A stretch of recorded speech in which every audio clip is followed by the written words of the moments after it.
Hey everybody, welcome to day 2 of DudaCon, Future-Proofing Your Agency. It's 3 days of virtual sessions, and hopefully you've learned a bunch yesterday.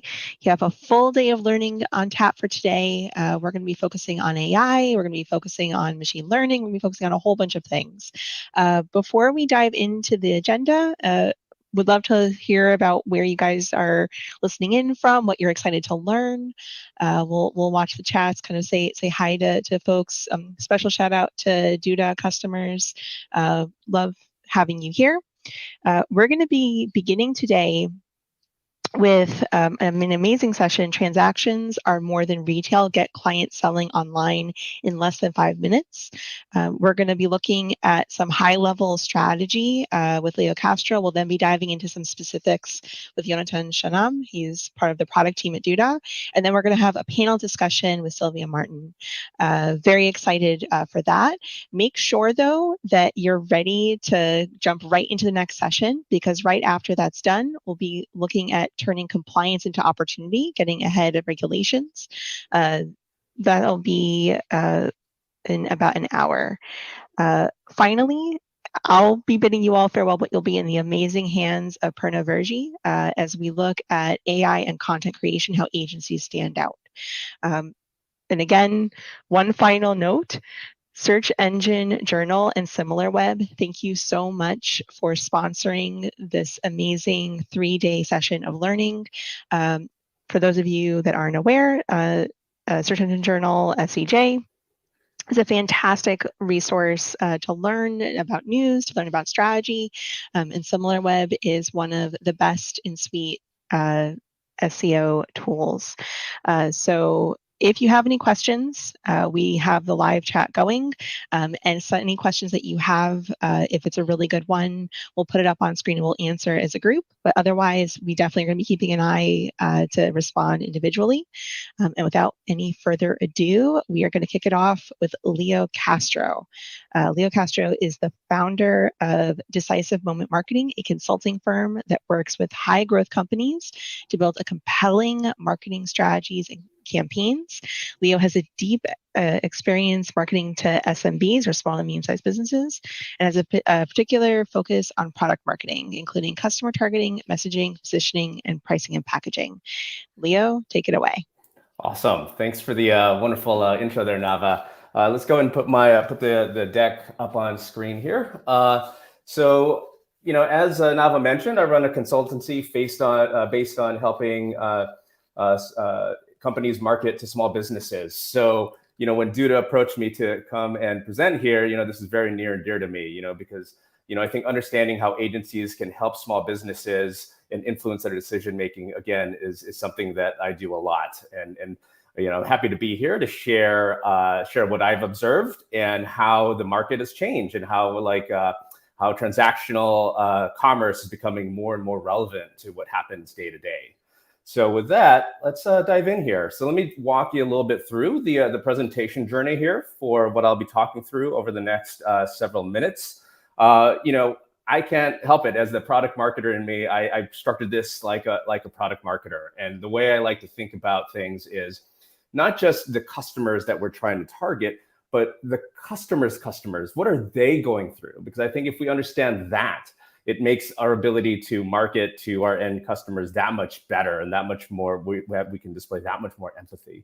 So we're going to start off that way. We're going to look at, again, our customers, the consumers themselves, and what is happening in terms of their habits online, and how is that impacting that, how that's impacting transactional volume on the internet. From there, we'll move on to the implications for your clients, for the small businesses themselves. And I'll touch on that at a high level. And I think we'll do a double click on that when Jonathan talks about some of the interesting things that are going on in terms of building transactional websites. And then finally, I'll talk about the opportunities that exist for you, the agency, and what you can do to take advantage of these trends in the market. So with that, let's dive in. Let me first talk a little bit about these consumer trends that are impacting the market. So, Nowadays, consumers expect small businesses to have a website. And on top of that, one that's interactive. I feel like I'm preaching to the choir on this one. An online presence now isn't just a nice to have, it's a must have. There's a stat out there online that's floating around. 62% of consumers will disregard a business if they can't find them online. And that's from Safari Digital. I think the other interesting thing is I found this resource from Nielsen IQ, which does Nielsen ratings on TV and all that. And they found that 1 in 3 shoppers have bought from a competitor brand because of the lack of information that a retailer has online. So I think that's a pretty impactful stat in terms of why small businesses should be online and being able to provide some type of interaction. So I think the point here is to say that the next step here isn't just building the website. Again, I feel like I'm preaching to the choir on this one. The online presence isn't enough anymore. It's also now the importance of being able to have that ability to transact online. And I would say if there's any one thing to be able to take away from what I'm saying here today, it's that point that it's being able to take that next step in building that rich web experience and being able to enable transactions online. And then just to underscore that point, is another stat from that same Nielsen IQ study that says that 86% of shoppers are combining shopping habits to encompass both online and in-store. And only about 14% are solely focused in-store. That means that your customers, the consumers themselves, are starting their journey online and doing their research, if not purchasing online, in addition to doing the normal brick and mortar activities that your customers are probably doing already. So again, underscoring that importance of being able to have that online transaction capability. And so then just to put a finer point on that, consumers are expecting to interact with businesses online. And on the left here, I took this from US Census data. And I think a lot of people have seen this chart here, which shows e-commerce as a percentage of total retail, going back to 2015 all the way through 2023. And you can see that the proportion of e-commerce that's taking up retail has increased over the years, starting at about 7% to now it's about 15%. And of course, we had that spike during the pandemic when everybody was shopping online. And I think even though now, as that ramp has slowed down, I think we're all kind of feeling the impact of that. The reality is that proportion of e-commerce is still growing. So there's still that demand for consumers to want to shop online. So I think that's an important sort of takeaway to bring to bear here. But I think what's even more relevant for the customers that we go after, those small businesses, is that next to it. And this I found from a U.S. Chamber of Commerce report, Powering Small Business Views from the American Public.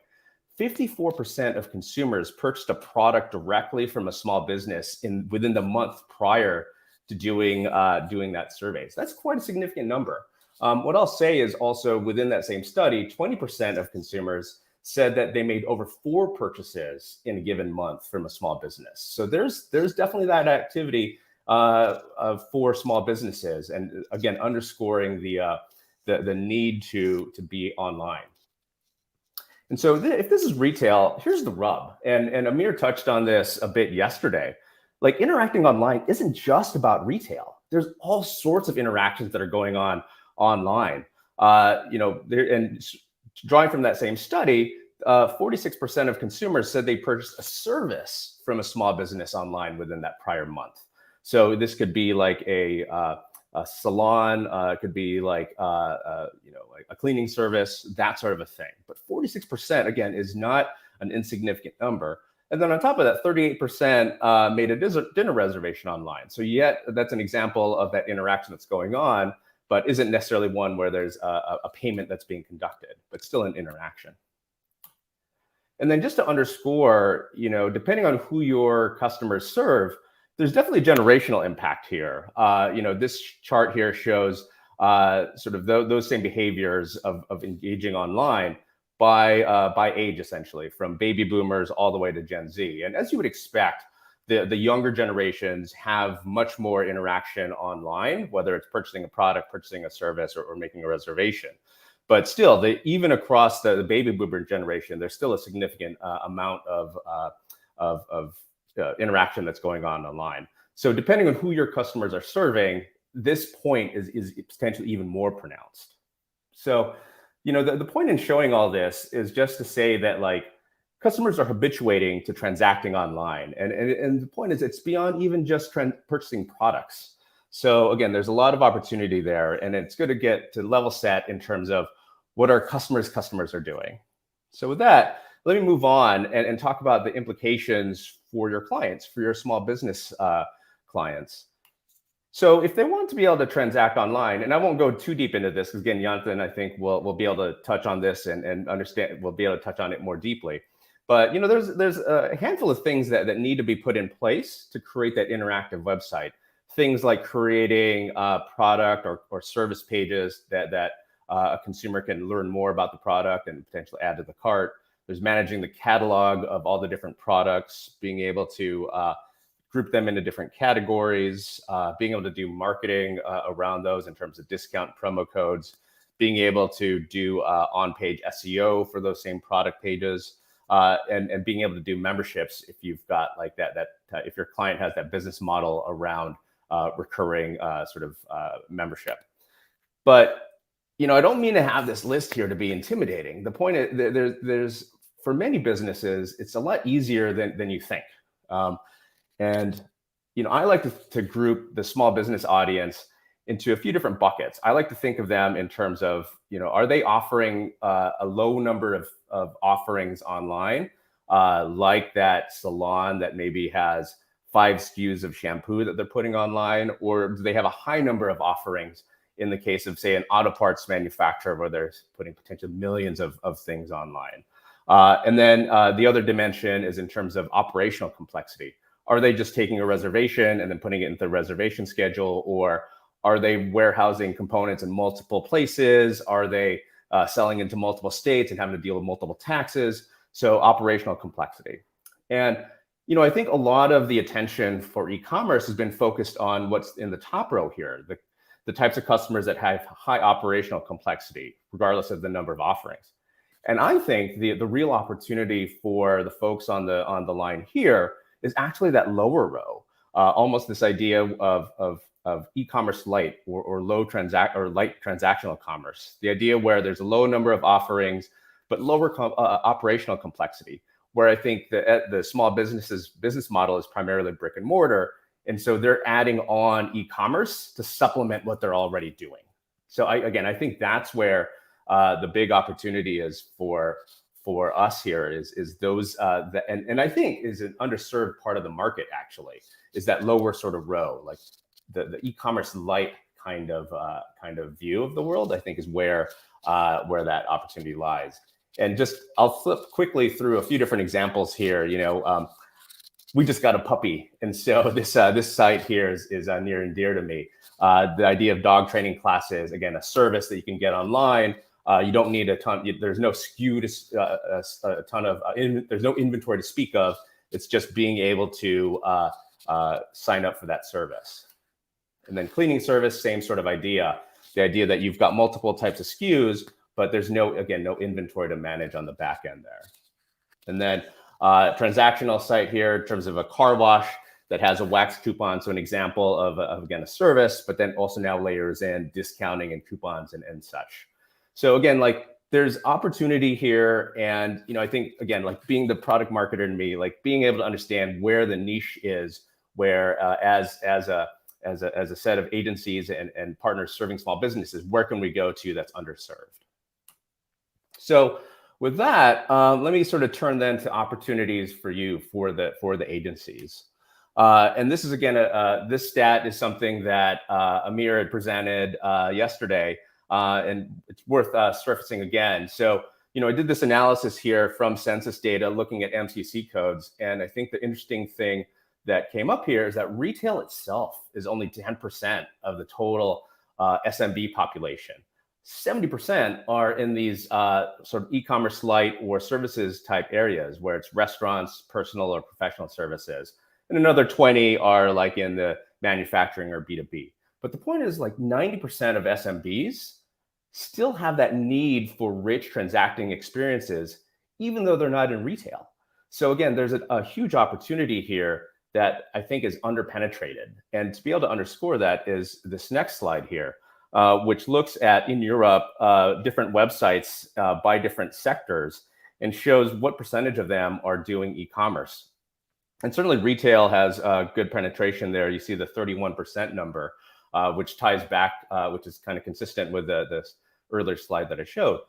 But the interesting thing here is these other categories where they're more service oriented have a much lower penetration of quote unquote e-commerce, as low as 10% in the case of professional services.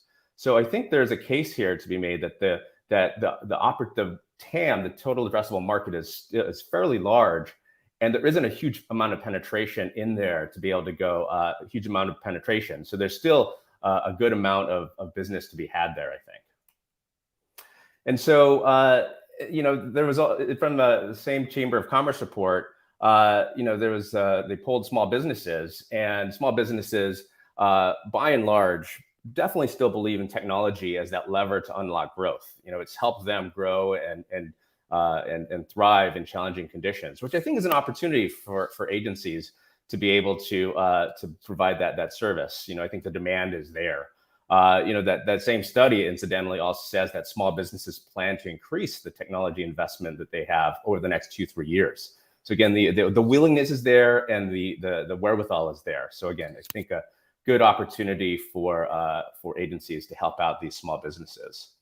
The other thing too is, let's face it, like acquisition costs are growing and increasing for everybody, for agencies, for us, and for our customers, right? Like, don't need to sort of belabor the idea that like it's harder to advertise on Facebook, harder to advertise on Google, and data sharing is becoming harder and harder, which means that the cost of paid media is going up, which then means that the way that small businesses are going to be able to grow is by unlocking the lifetime value of the consumers that they service. Like, how can they turn one transaction into 3, into 4, into 5? And I think the way to think about transaction commerce in this context is it's a way to increase that lifetime value, to get your customers to come back for more. So, an example of a salon, they put 5 SKUs of shampoo online. They're not going to be getting a new customer from that. But what they are going to be able to do is get their existing customers to spend more with them, again, increasing that lifetime value. So I think that's a good way to think about how transaction commerce can help your customers at the end of the day.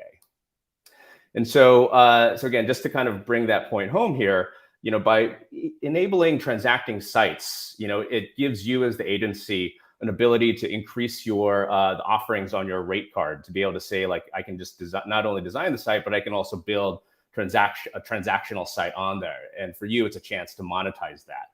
I think more importantly, it gives you the ability to drive stickiness and reduce churn from your clients. So the more that you provide services to them, the less likely they are to go on and move on somewhere else. It just becomes that much more complex for them to lift away from you and go to a different agency. So again, there's just the benefit of having more to offer, and then the ones that do take on e-commerce through you are just going to be less likely to go away. So again, good benefit there to be able to offer transacting sites. And so, I'll close here before I turn it over to Jonathan. This is a perfect time. I think this is the perfect time to think about what you can do. So a lot of your customers are probably going to be gearing up for the holidays, and so this is a good time to think about offering transactional sites and that transactional site capability to your small business clients. So again, like, pretty excited about this opportunity. I think the market is moving in a way. Consumers are habituating to doing e-commerce. And I think for your small business clients, being able to capture that demand is, again, easier than you think. So with that, I'll pause and I'll turn it over to Jonathan. Thank you so much for that amazing session. Lots of good questions, lots of good conversation brewing, and we'll dive into all of it during general Q&A. to introduce Jonathan. Jonathan Cham is the Director of Product Management at Duda, leading the eCommerce group. Jonathan has been with Duda for 5 years, and prior to that was co-founder of the startup. He specializes in complex web systems and internet payments. Thank you very much. Happy to be here. So I will kind of take off where Leo ended, show some inspirational examples, talk a bit about what to do as an agency on the tactical level if you want to go and offer your service SMB clients, your brick and mortar SMB clients who are not transacting online. What are the key points to remember when you go and do that? What we know from the learned experience of agencies we work with is working and what pitfalls to avoid. And then we'll do a short demo on top of the Duda e-commerce system to show how you can take a business, a beauty salon in that example like Leo gave, and get them transacting online with their first product or service in a few minutes. So we start with the slides and a few inspirations. We saw this example in Leo's presentation, and I think, I almost every day go and look into the sites, the online transactional sites that people build with Duda. And when I saw this example and the other examples that I will show you soon, they are all real sites built on the Duda platform, sites that sell constantly. I was amazed, by the creativity of taking, this. I never thought that someone who trains dogs on the field, would have people pay online, select a date, but people, sometimes are more creative than what we expect. And I think that all of what we will see soon is how to take this creativeness and help it to help your clients. So here we have a very simple example. It's a big website. They have different courses of dog training at different sessions, and you can just select the date that you want, pay the deposit, and go on and to be registered to the training. Another example, this is a site, a professional association of, I think, if I pronounce it correctly, it's the Hosier Cowboy Association of Indiana. And they sell memberships, a professional membership in the association, and you can buy that online in different levels. And for some of them, you get a hat or a shirt with that, and you can select which size or which color do you want it to be. Another great example that we see very often, and I think we've seen a few dozens of this on our platform, are for businesses who are, or the primary business will not be transacting online. In this case, this is a basketball school from the UK, and they have a very well-designed website. And of course, the basketball school, the fees, the tuitions are probably paid directly to the school. But when students or their parents, need to buy the outfits, when they need to buy merchandise, they want a hat with the logo of the school, they do this online. And I think that this is, primarily giving the customers of this business, this, SMB, a better service by allowing them to do it online. Even if, they come and pick it up in training, you don't need to have shipping. It just gives the SMB a better way to be in touch with their customers. Another very nice example that we recently saw, it's for a circus. Who would have thought? So they are selling online tickets. They open a new kind of product or service for each show and each date, and they limit the number of tickets, like kind of an inventory, and people buy it online and come to see the show. Another very popular use case that we see is not selling tickets to the event, but selling, you can say, the other side of the event, the sponsors, the contributors. We see many conferences that are being held on the Duda platform, where the organizers sell either sponsorship package or, speaking packages and contributions to the conference. It can be commercial conference, it can be an NGO. We see this very, very successfully in the recent few months. This is also an extremely interesting case. Until now, we talked about all the examples where people go and buy online. But sometimes, especially with service businesses, you need to make some adjustments. You cannot just take someone's money online and promise to serve them, because there are dates, there are things you need to ask. So these guys took the e-commerce solution, and because of the design flexibility that we allowed them, and they did it completely by themselves without any advice from someone from our team, they added a contact form. And this service is renting ice rinks that you can bring probably to your local neighborhood or even to your backyard. And they need some details in order to serve you in the right way. But just instead having a buy button and paying, they get all the details and the details of the requested service from that contact form. And I think this is the last example, going back when I started to work on Duda e-commerce. I think 2 years ago, I never imagined that I would see a website that rents heavy equipment online. I don't know if you can see from the images, but you can hire a crane, you can hire a tractor, and you can hire many other things online. One of the most interesting websites that I've seen that transacts online, I don't know how many of you here in the panel or in the audience thought that you would see someone renting heavy equipment online in a Duda website. So after seeing all this inspiration, just going back to what Leo said, eventually, when you as an agency create an additional revenue channel for your SMB clients, you help them to overall business growth. They get customer loyalty and satisfaction. As we said, sometimes it's about selling more online, and sometimes it's about having better relationship with their customers. And if you as an agency can do that, you win more stickiness of the clients, of the SMB clients, and of course increased revenues, because if the site is of better value for them, you can charge more from them. And you have here, as we said, a very good opportunity of the holiday season momentum. Black Friday promotions are not just for retails, iPhones, etc. You can do Black Friday for a dentist, for cleaning services, and for many other things, which I see in the commercials that I see on the web every day. So when you want to actually do this, what should you keep in mind as an agency?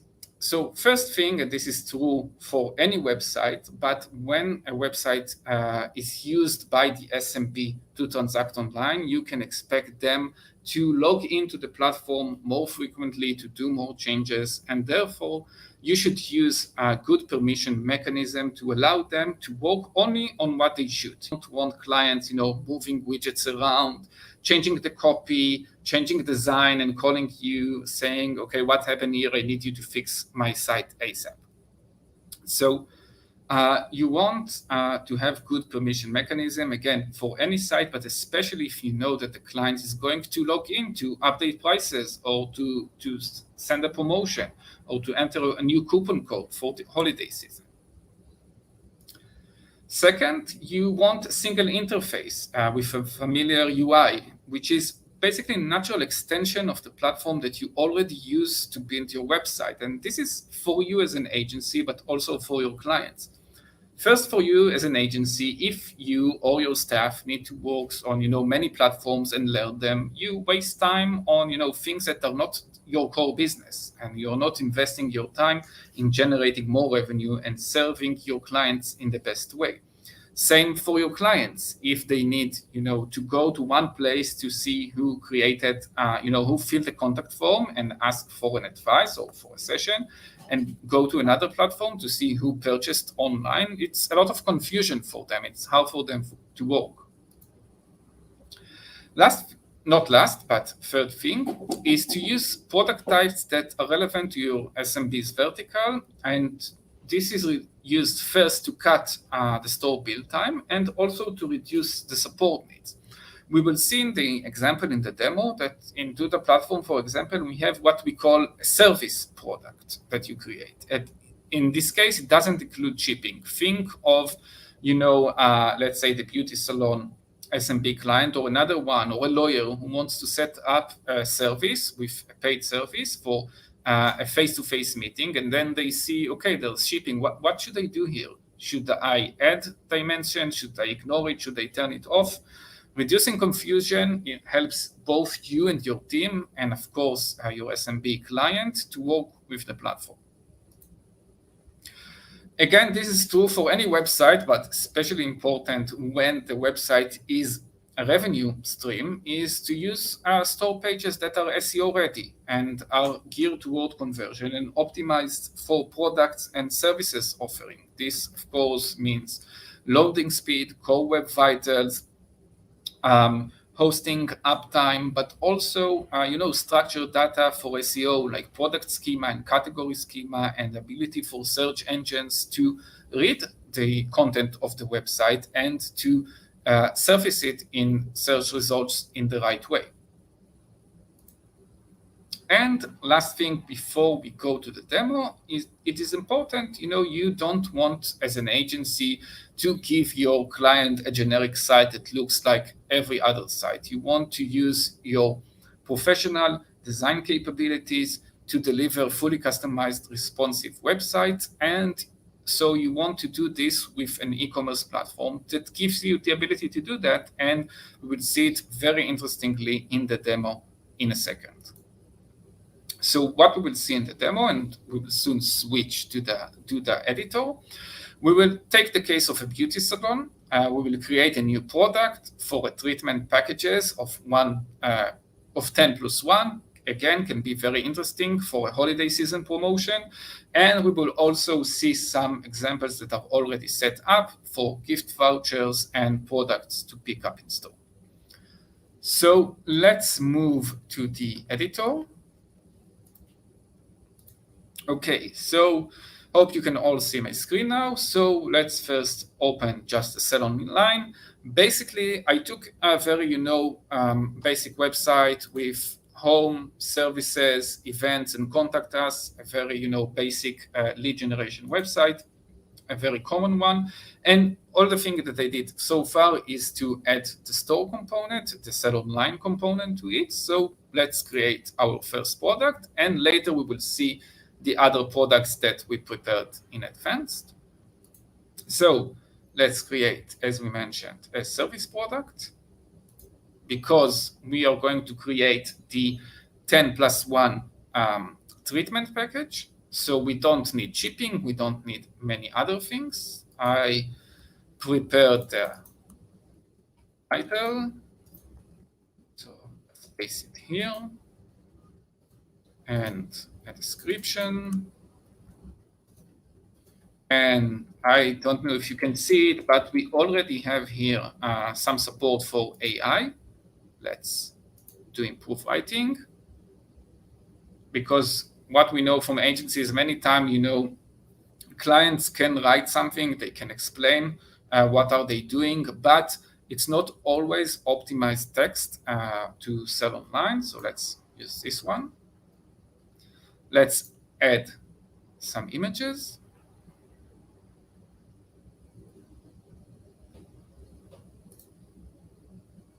To give the buyers, the customers, a better understanding, as Leo said, of what they are about to buy. Add the price.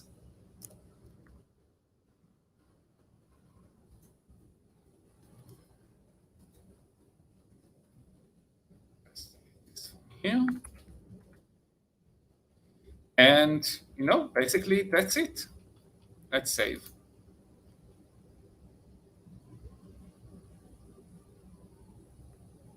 And we can now see this new product that we created, the service one. Let's just go to the preview of the page.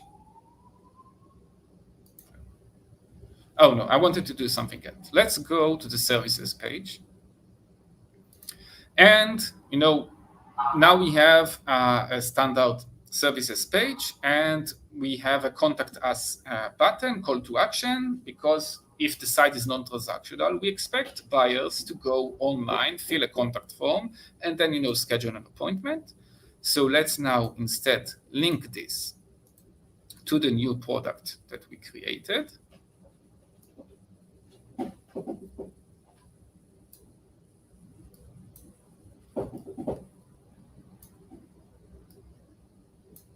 one. And now go to the preview, and this would be the buyer experience. I didn't change the copy, but you see it takes me directly to the product page, and I can add it to the cart. And let's see what happens if someone buys it.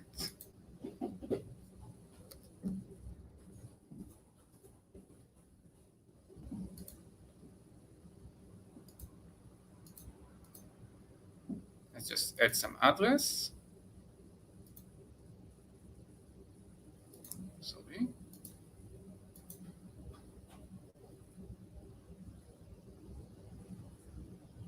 Let's use our test credit card.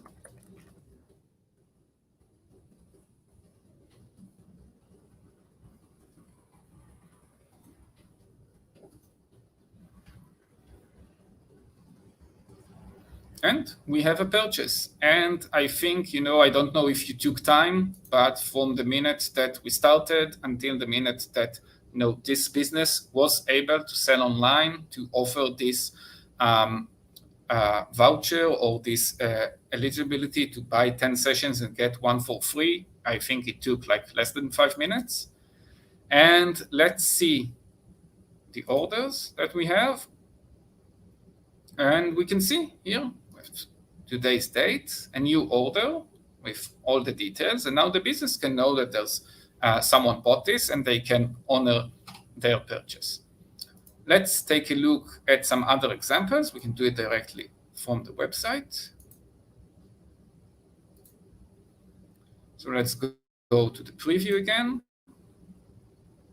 And we can go to the store, which is the main page with the product gallery, and in this case, a category gallery. So we saw the beauty package. Let's see gift vouchers. This is also a very popular use case that we constantly see on our platform. You buy this, you can give it to someone else, you can use it for yourself. And another interesting use case, what Leo mentioned, is for some products to pick up in the store. And you can see here a moisturizing summer kit. And in this case, you can specify in which location you want to pick it up as a buyer and add it to the cart. And just see the last use case that we have here is the event. And let's say, again, holiday season, good time to make promotional events, allowing people to buy tickets online. And you can make a selector of the number of tickets. Of course, the price is adjusted accordingly. So I think this is for the demo and no more slides also. Back to you. What an amazing session. Thank you both, Leo and Jonathan. We're about to dive into the general discussion and QA. And with that, I now introduce our final panelist, Sylvia Martin. Sylvia is the founder of Trebly Limited, an independent consultancy specializing in SEO strategy for technical SEO and global clients. She has a master's degree in marketing and has been working in the digital marketing industry for more than 9 years. In the UK, she worked as an in-house SEO and then moved agency side as an SEO manager, and now is an independent consultant based in London, working with a wide range of B2B, B2C, and e-commerce. She also judges at the UK and European Search Awards, recognizing and celebrating excellence within the industry. Sylvia, thank you so much for joining the discussion. Thank you so much for having me. No, it's been a pleasure. And what a brilliant 2 presentations. I really enjoyed that. Yeah. And I think that they are really useful. So, because we just came off of the demos, I'm going to start with the questions that came from the demo discussion because that's really fresh. And then we'll go back into some of the higher level discussions and topics. So one of the questions that actually came up was actually around coupon codes and the discount codes. A couple of people mentioned that they are really excited to implement, they're really excited to leverage, but they couldn't quite see what you were doing or how to do it. Jonathan, would it be possible to go just back to that section and talk through that bit again? Sure. Are you talking about the coupon codes by setting up coupon codes for buyers in the to the e-commerce? Or I believe so. Sorry, my puppy Momo is very excited about building e-commerce sites. She just also do my it. cat. I don't know if you saw her. Yeah, if you just want to share the demo or the demo of the discount codes. Here we go. To build native Duda e-commerce sites, could you tell me the discount codes that flashed up on the screen just now? Yeah, I think this has to do with a promotion that we will talk about soon. I guess someone from the team will bring it up again, but we can definitely show how to do the promo codes in the store. Okay. I apologize if I misunderstood the question. If it was about this, just say that it was about this discount. Otherwise, we'll go back and review that process in the demo. I'm just waiting for you to chime in. Either way, we'll move on and we'll come back if need be. The next question was around tech SEO schema and how that plays in, and I'd actually love for all three of you to chime in. Jonathan, obviously from the product standpoint, but also Sylvia, love your standpoint on how you kind of consult clients when working with various different types of platform schemas and making that work. But Jonathan, we'll start with you on how Duda works with tech SEO schema. Yeah, so I think we all just getting back to the basic level. We have a huge investment in core web vitals and in loading speed in general, which brings us constantly to be in the Google reports, the leading platform. Besides that, and maybe if we can share the editor again, I would just show, if you can see that. Yes, so this is again the product we created together a few minutes ago. I did not do anything beyond what you saw in the demo. And if I scroll down, we see that we have the product SEO section, which we can edit. We can edit the page title, the meta description, and the URL handle. I will not change anything now. We also, you can see this nice badge in the bottom that we generate automatically for each product page a markup schema with all the data. You don't need to do anything. You can go later and check it with the Google tools and other tools and see that it's live. And we know, that agencies don't want to waste time on that. And this is, basically table stakes when you want to promote transactional sites or sites with purchase options. This is a must-have. I would say that, in the longer term, and I think, this was discussed also in other meetings, Duda is looking very deeply into all the connection between AI and SEO, and we empower users there constantly. Amazing. Sylvia, what is your take on how to handle different clients' software's SEO schema? How are you? What are you seeing people doing that's successful? How are you guiding folks? Yeah, thank you, Nava. So as always in SEO, it will depend, right? So it depends which platform they're already using. So they can either create it themselves, if it's like a custom CMS, or there's a lot of different helps with that, like different plugins or platforms like Duda that already help with all the schema, like that they don't need to, yeah, it depends. They don't need to code everything, So that is always when you can find something that is automated, yeah, it works better for the clients. And Leo, are you finding a similar story with SMBs? Are you finding that they're aware to even ask about the schema of their sites? Are you finding that it's more of an education process?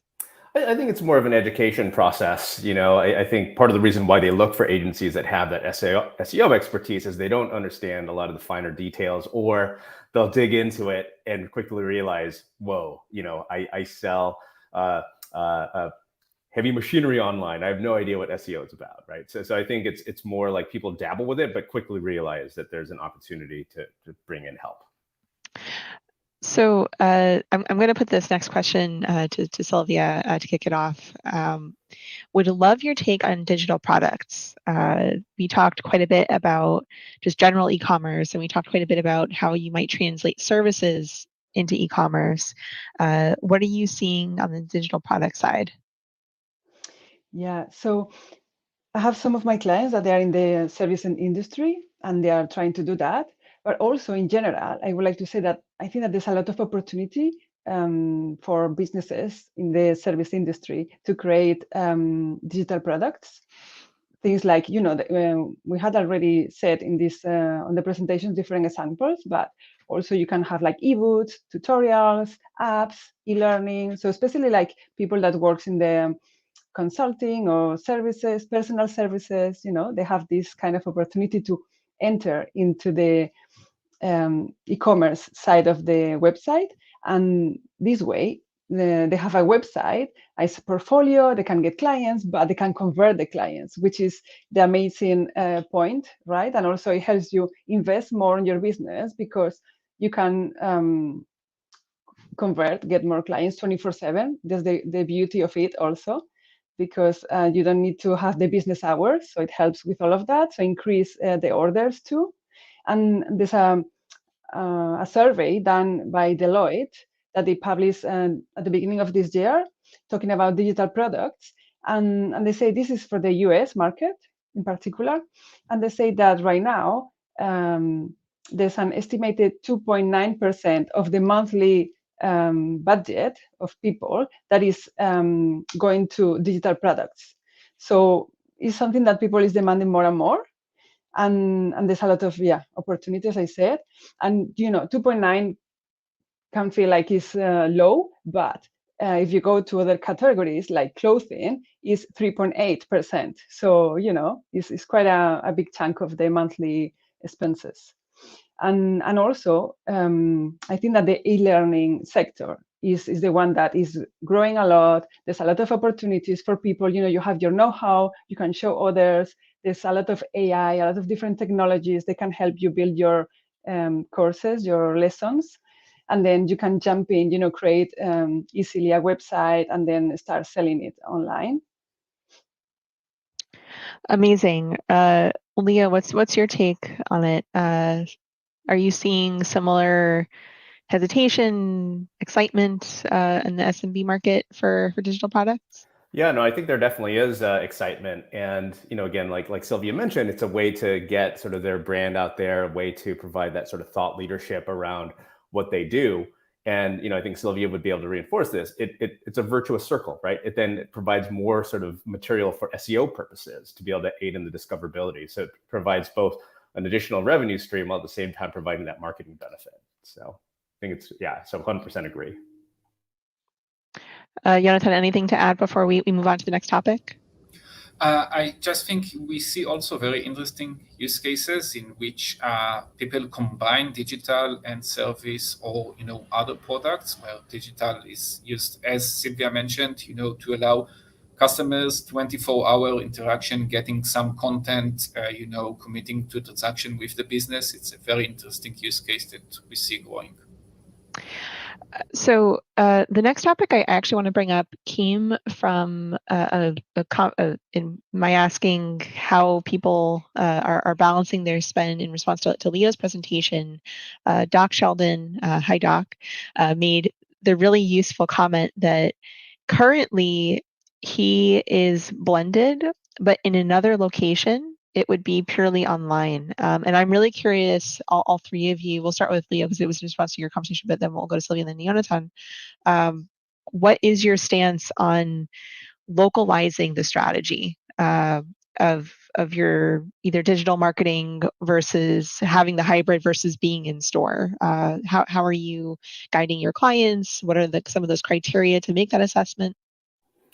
Yeah, I mean, I think there's a balancing act, right? And Sylvia can probably speak to this more, but like, the more targeted you can make your marketing campaigns, obviously the better, right? But then a lot of times that comes at the expense of scale, right? Mm-hmm. Which then drives up the cost, right? So I think there's a fine balancing act there in terms of how you want to allocate your spend, and generally a mix where you're probably doing a little bit sort of local and then sort of providing air cover in terms of more general brand spend probably is sort of a way to kind of think about like almost that portfolio of spend. But I think again it very much depends on sort of the type of customer you're going after, the type of consumer you're going after, or the type of small business you're going after if you're an agency. Sylvia, what are your thoughts? Yeah, I do agree with Leo. Like, it will depend on the business and the target customers.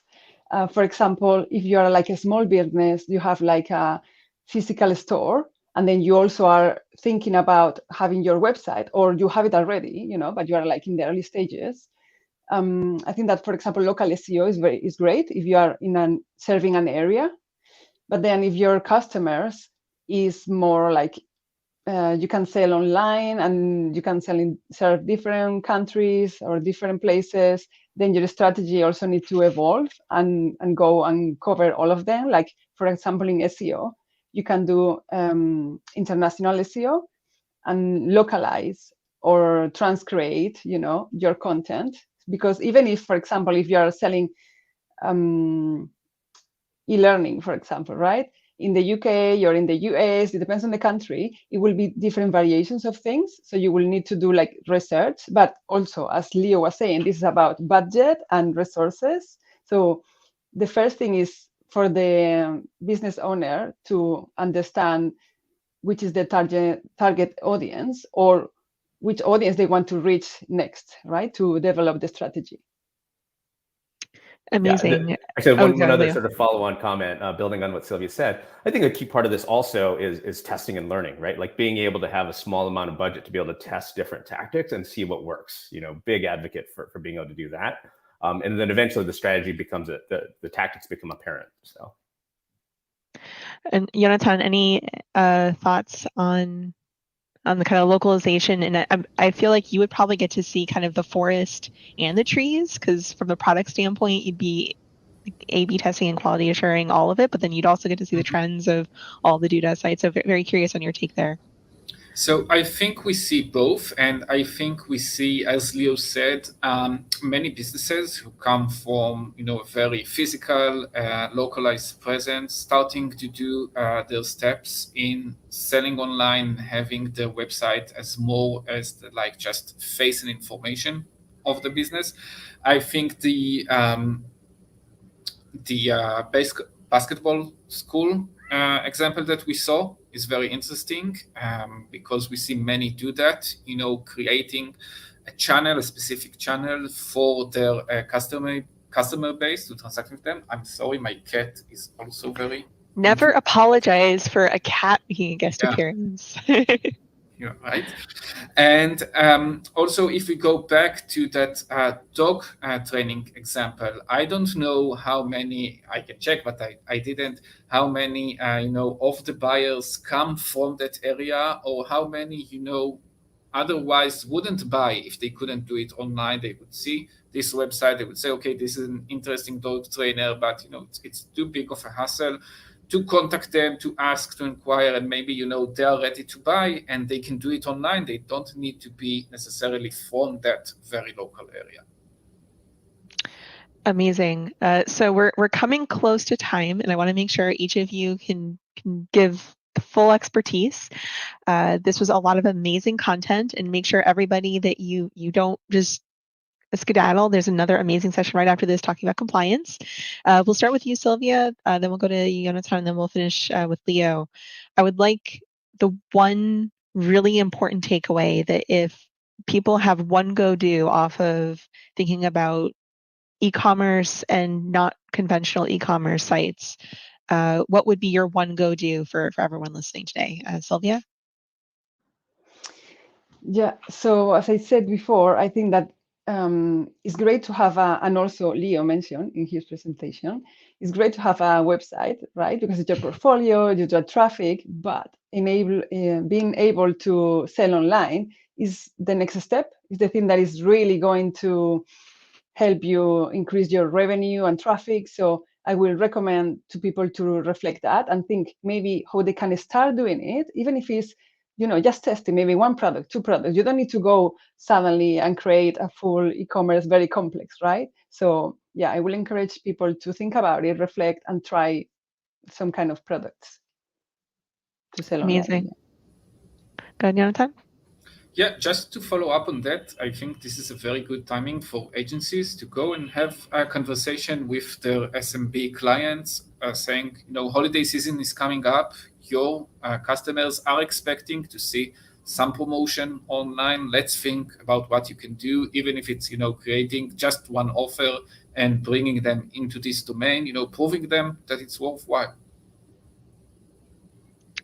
And Leo, do you want to finish us off with one kind of big takeaway that you'd like everyone to listen to? Sure. Yeah. It's and the curse of going last is everybody else says all the really fun, awesome stuff. So I'll or add. You know how to format based off of how they said.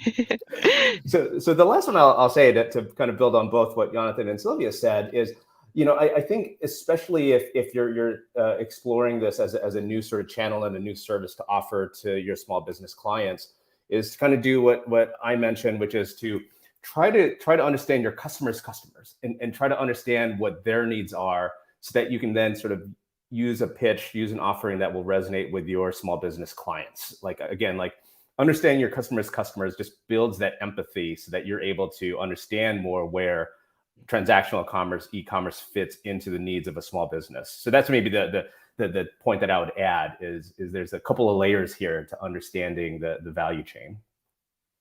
Amazing. So with our remaining time, we'll go around. Leo, where can the amazing folks who've been watching or maybe watch the recording later, where can they get in touch with you?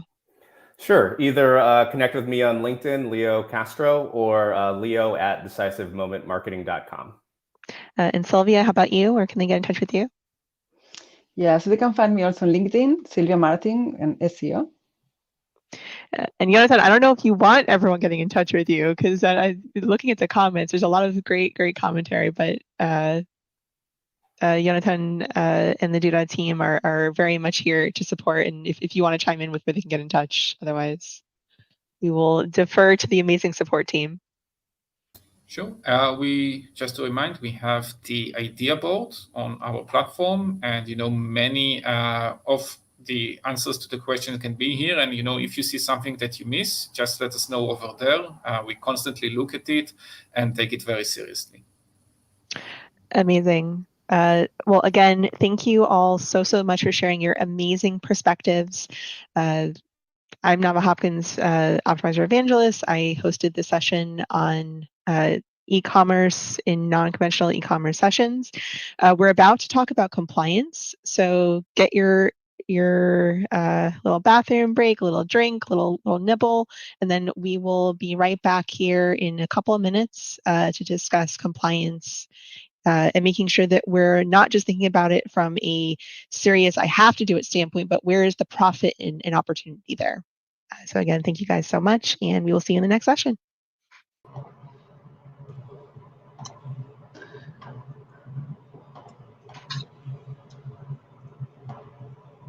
Or we will go straight into it. And this is that overlap time where everyone can say hi and bye. Hello, everyone. Bye, everyone. Bye. All right, let's switch over.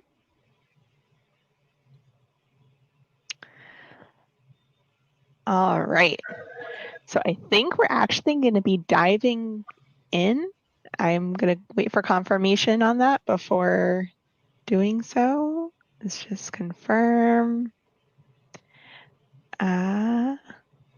Sounds like we are. Okay, well, Apologies for promising you a little bit of a bathroom break and a nibble because we're going straight into the next session. Very excited to be joined by this amazing panel of turning compliance into opportunity and getting ahead of regulations. I am joined by Nat Rosacco, Christine Schallinger, and Steve Kweitz. I apologize profusely if I mispronounced any of it. I'm actually going to have each of you go around and share a little bit about yourselves, why this topic means so much to you, and then we're going to dive into Steve's amazing presentation on the specific legal compliance pieces, Nat's amazing presentation on how to think about it as an agency, and then we'll have the joint conversation joined by Christine following that. So Steve, do you want to take it away? Yeah, I'd love to. Hi, everybody. My name's Steve Huntovich. I'm a lawyer, so yeah, sharpen your pitchforks. I get to work with agencies every single day, and I'm the head of the creative, digital, and marketing department at a law firm called Glaziers. And Nat? Nat Rosacco. I'm the founder and creative director of Olive Street Design. We've been with Duda since about month 1. Built a couple thousand websites with them, and ADA compliance has been on my radar for over a year, and I think it's really important, and I'm just ecstatic to be a part of this. And Christine? My name is Christine Schackinger. I'm a consultant, mostly specializing in SEO, technical SEO. I've done accessibility since around 2004 and was fortunate to be trained by one of the people who helped write the CAG standards. Worked for the federal government for 3 years as a lead accessibility lead, and then still use that work today with my clients. So. Amazing. So Steve, tell us all about what we need to know from a legal standpoint. I know you in our prep sessions would say this is the bit that counts the least, but I'd argue this is the bit that counts the most. And everyone definitely put your questions in chat. We'll be keeping an eye on them so that we can have that group Q&A conversation after both sessions. No, that's awesome. Thank you, Nava. I mean, I'm just used to the lawyers not being the most important people in the room, and we shouldn't be. But I'm going to try and give you an overview of what you need to be thinking about from a compliance perspective in about 15 minutes, if we can. So I don't know, are the slides going to pop up? You need to actually present the slides. I can present the slides. Okay, in that case, I'm going to fluff for time for just a second until I can present the slides, which won't take me 1 moment. But compliance is it's a big deal. It's always been a big deal, but it's becoming a bigger deal recently. Partly due to ADA compliance and partly due to a number of other bits and pieces of compliance. Notably in the EU, obviously we've had GDPR. GDPR has been an ongoing movable feast of compliance that is actually pretty straightforward. It's been an aspirational thing for years and years and years, and then all of a sudden we've had people emailing all of my clients saying you need to do this or you're going to get sued into the ground or fined out of existence. So it's been compliance that has been driven by kind of necessity, but also there is a load of opportunity in it, or at least I think there's a load of opportunity in it, but I would say that because I'm a lawyer and I provide compliance services. So if we just bear with us for a second or two while the slides upload again. I know we uploaded them over the last day or so, but I'm going to start talking to them anyway because we've only got so much time. We want to make sure that everybody has their time talking. So what do we need to comply with who and why? Well, I'd say there are 2 big groups of people that we need to think about complying with when putting the sites together. Clients in particular, and we're going to, oh, there we go, there are the slides, which is handy, so I don't need to riff anymore, yay. So again, who do we need to think about complying with? Clients, we need to think about complying with them because you sign contracts with them, and they will sue you if things go wrong. And regulators around the world, whether that be people like the FTC in the States or the ASA in the UK, the ICO in the UK. Each of these groups have different expectations and different ways to make your life difficult. Clients, more importantly, are going to push their compliance obligations down onto agencies, and they are going to hold you responsible for delivery of projects and campaigns and builds. Potentially they're going to do that in court as well. And regulators can fine and enforce normally your clients, but in occasional circumstances you, and they can publicize their decision. So as I said before, it's no longer an aspirational thing. It's also an increasingly globalized issue. But the common themes I think we see at the moment are, we're going to talk about this, Nat's got a fantastic presentation on this, accessibility of sites, privacy, certainly around GDPR, things like the CCPA in the States, and online safety in the UK, a really controversial piece of legislation, the Online Safety Bill that is currently making its way through the UK Parliament. And then, of course, there's the public, there's the audience. We are going to talk a little bit about legal liability, because increasingly, certainly in the States, we are seeing group litigation over the ADA. We haven't yet seen something similar in the UK under the Equality Act, but it's not a million miles away from happening. So having said that, and moving on to the next bit, regulations and regulators. So big issues we've already talked about. I'm going to touch on AI just a little bit, because there is only a little bit of idea as to how the use of AI is going to be regulated. Certainly in the UK, there's loads of law that already applies to how you kind of can't use AI as part of builds, as part of any kind of campaign activity. Each territory is pursuing a different approach, and the UK's approach at the minute is kind of, because we don't have one. The idea is that we've got a lot of law that should sort us out for the time being, and the UK certainly wants there to be a pro-innovation environment through which AI is used. But for now, certainly IP law, data protection law are doing the heavy lifting, because when you're thinking about generative AI, the worry is that you're going to be effectively lifting content from all over the web, which could be exposing you to huge infringement risk. And again, data protection, you could be lifting content from all over the web that could be used in a way that leads to privacy concerns. Notably, EU and UK data protection law is extraterritorial. So if you're doing anything that relates to an individual in either the UK or the EU, you are going to need to comply with either the UK GDPR, which is our retained version of the GDPR, or the GDPR. And that is supported by a load of significant enforcement powers. You'll have heard about them, you'll have seen them, fines of up to 4% of global turnover. Then we've got advertising regulation.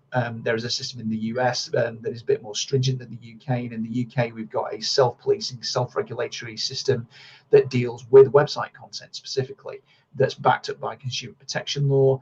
And then we've got accessibility. Again, Nat's going to talk about this in more detail, but the basic UK position under our equality law is that websites need to be accessible to everybody and not discriminate against particular groups or communities based on protected characteristics via the adoption of what we refer to as reasonable adjustments. The way that's dealt with in the UK is similar to making a reasonable adjustment to let somebody get to a cafe, say, if they're wheelchair bound or otherwise disabled. So it's a classic example of law trying to catch up with tech. We've got electronic communications and intermediary liability to think about. Online safety, again, different countries around the world approaching it in different ways. The UK has a stated aim of becoming the safest place in the world to be online. I have no idea how we're going to get there, and anybody who spends any time on social media in the UK may tell you that they don't find it particularly safe. But if the online safety bill does get passed, then there's going to be a new duty of care on businesses that fall in scope, which can include certain sites, can include platforms, to make sure that they do what they can to deter harm being caused to their users. And that also includes disinformation. So in election season, both in the US and the UK, that could prove particularly interesting. Again, that's extraterritorial. And compliance with regulators, again, as I've said before, is often seen as the client's problem. The worst they can do is sue us. If the clients get in trouble, it's up to them. That's not necessarily always the case.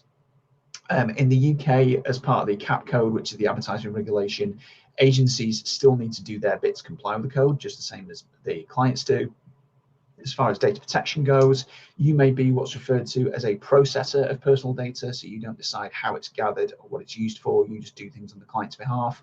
But they do have their own obligations. They can be fined, they can be sued in their own right, although the risk is far lower than it is to clients as controllers. And at the end of the day, we don't want to see you become lawyers. It's tempting sometimes, I think, to work with clients to give them ideas and to give them advice and to have them lean on you for things like brand clearance, for example. But the more you take that risk on, the more the client is going to expect from you, and the more risk there is that they're going to say you've given them the wrong advice. And I'd say if clients do expect you to weigh in on these kind of things, then they should pay you to go away and get your own legal advice so you can pass it on to them. Apart from that, ESG is becoming a major issue of clients and their agencies, but obviously it doesn't apply specifically to builds, doesn't apply specifically to projects. As far as accessibility goes, There are some principles incorporated into EU law. Adopting them are going to help you to defend against litigation here. In the UK, there's been a focus on accessibility and some specific rules put into place when you're dealing with public sector websites. US compliance with the ADA has been brought into focus, as I mentioned earlier, as a result of a massive increase in consumer litigation in class actions. The UK position under the Equalities Act 2010 requires, as I mentioned before, website owners to make reasonable adjustments to make them accessible to everybody. We've yet to see any litigation in the UK on this particular point, but we have, funnily enough, seen some litigation, well, not funnily enough, from the Royal National Institute of the Blind that has pursued claims similar to this, but we've yet to see any case that deals with what's going to be a reasonable adjustment in terms of website access. And the Americans with Disabilities Act, Title III in the States, deals with disability discrimination, again, in a similar way to the UK and the EU, in public-facing businesses and commercial facilities. Any website accessibility fail can and is increasingly leading to a claim in the US. The EU position is all set out in the European Directive on the Accessibility of Websites and Mobile Apps that sets some common standards. And it's a major client issue, largely because they're going to have to provide an inclusive service, or they'll want to provide an inclusive service to the largest possible audience. But it's also based on legal requirements and all based on the Web Content Accessibility Guidelines, the WCAG. That's by far the most prevalent digital accessibility standard that's administered and published by the World Wide Web Consortium and the Web Accessibility Initiative. For principles, your content on a site needs to be perceivable, operable, understandable, and robust. That's underpinned by guidelines and success criteria, not too dissimilar to the way you may look at a project plan or an agreement with your clients, that give you specific compliance requirements. And there are 3 levels of conformance and 5 requirements for that conformance. Meeting the relevant level across a full page or a complete process enabled by accessibility use of technology or without interference is going to get you the highest level of compliance in particular. So similar kind of approach around the world, but definitely brought into focus mainly in the core in the US. As far as privacy and data protection goes, there's a much bigger concern among the public around use of personal data than ever before, and as such it's a much bigger issue for clients because it's the kind of thing that can get them sued when things go wrong. We've seen all sorts of class actions based on privacy fails in the States, and we have seen a fair few in the UK. Interestingly, some of the bigger class action cases have failed for various technical reasons in the UK, but we've also seen some very, very hefty fines handed out by the Information Commissioner, mainly based around when marketing tech goes wrong. A particular example of that would be when the chatbot that Ticketmaster in the UK used was breached. The US position as far as data protection goes is that there's no general federal legislation to deal with it. It's largely dealt with by states, such as in California by the CCPA. Enforcement is carried out by the FTC, but there's no requirement for a business to have a nominated data protection officer. If you are involved in any kind of personal data breach that involves more than 500 individuals, you need to notify the FTC. And if there's a breach involving sensitive information, such as health information, for example, that needs to be notified to affected individuals. You don't have opt-in consent, or you don't need opt-in consent for cookies or tracking tech in the US, but certainly if you are using that kind of tech, notice of online tracking needs to be provided along with a method to opt out. The position is a bit different in the EU and the UK, and it's handy that it is the same until the UK diverges away from the GDPR even further, which is probably going to happen over the course of the next year or so. That's covered by the GDPR, the UK GDPR, which basically where we ported the whole thing over after Brexit, and the Data Protection Act 2018. That's enforced by the Information Commissioner's Office and EU regulators. They have various notification, informational and fining powers. We do need data protection officers in certain circumstances and certain categories of personal data breach where they have an effect on the rights and freedoms of individuals do need to be reported to regulators. Again, if there's a breach involving a high risk to those rights and freedoms, then they need to be notified to the affected individuals. We do need specific opt-in consent for cookies and tracking technology, unless it's a strictly necessary cookie or used solely to transmit communication over a network. And there are restrictions on data transfers. There have been restrictions on data transfers into the US recently until a new workaround was found based on the idea that a location has what's called adequacy. By far in the EU and the UK, the biggest compliance burden is on data controllers. I mentioned before, that's the body, normally the client, who decides what data is collected and what purpose it's used for. If you do anything with personal data on behalf of a client, you are a processor. And it's worth bearing in mind that the concept of personal data is really wide-ranging. It's defined in our law as pretty much any information that relates to a living individual, which includes a cookie, which includes data related to an individual via tracking, gathered by a tracking tech. There's a number of principles you need to follow in the UK and the EU, whereby you're expected to process personal data lawfully, fairly, and transparently for a specific purpose, only take as much as you need, only hold it for as long as you need to hold it in the first place, ensure that it's accurate, ensure that it's kept confidential and secure. And interestingly, over here, we have a seventh principle, which is the accountability principle, where you've got to show that you have policies and procedures in place to show that you take this seriously. And again, if you are dealing with EU individuals or UK individuals, this is extraterritorial, you'll be expected to comply with this. It's also worth noting that as far as the rights of individuals in the UK and EU, data subjects, that's individuals to which personal data relates, have the right to be provided with information about where their data was collected from, what's done with it. They're allowed a right of access to that personal data or copies of it, a right to rectification when their personal data is inaccurate, a right to erasure of their personal data in certain circumstances, a right to their data being restricted in terms of how it's used and objecting to how it's used, and around automating decision making. So all of this will need to fall into the criteria of a project, and this needs to be planned for. I'm no doubt that Duda already does this, but clients will expect you to help them comply with this. And again, help you comply with this if you're doing anything in relation to anybody based in the UK or EU. So as far as clients go, contracts. Why do contracts matter? Well, planning peacetime, because it's cheaper to do it when things are going wrong, when everything's on fire, or when you're under financial or other pressure.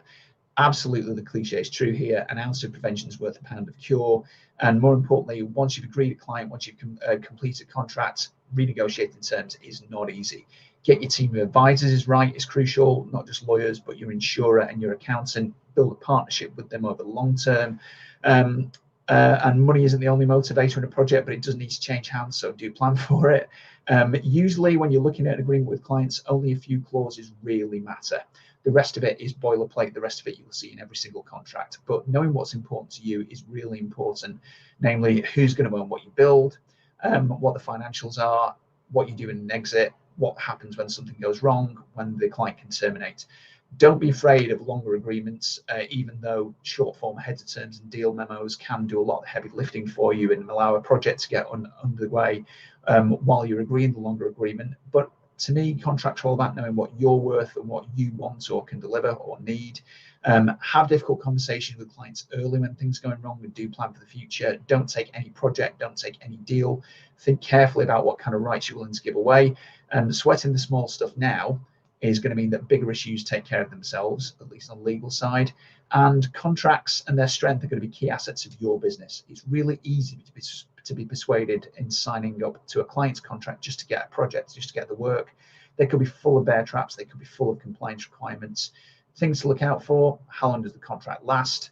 When does your obligation end? Is it when the site's delivered? Is it when the project's delivered?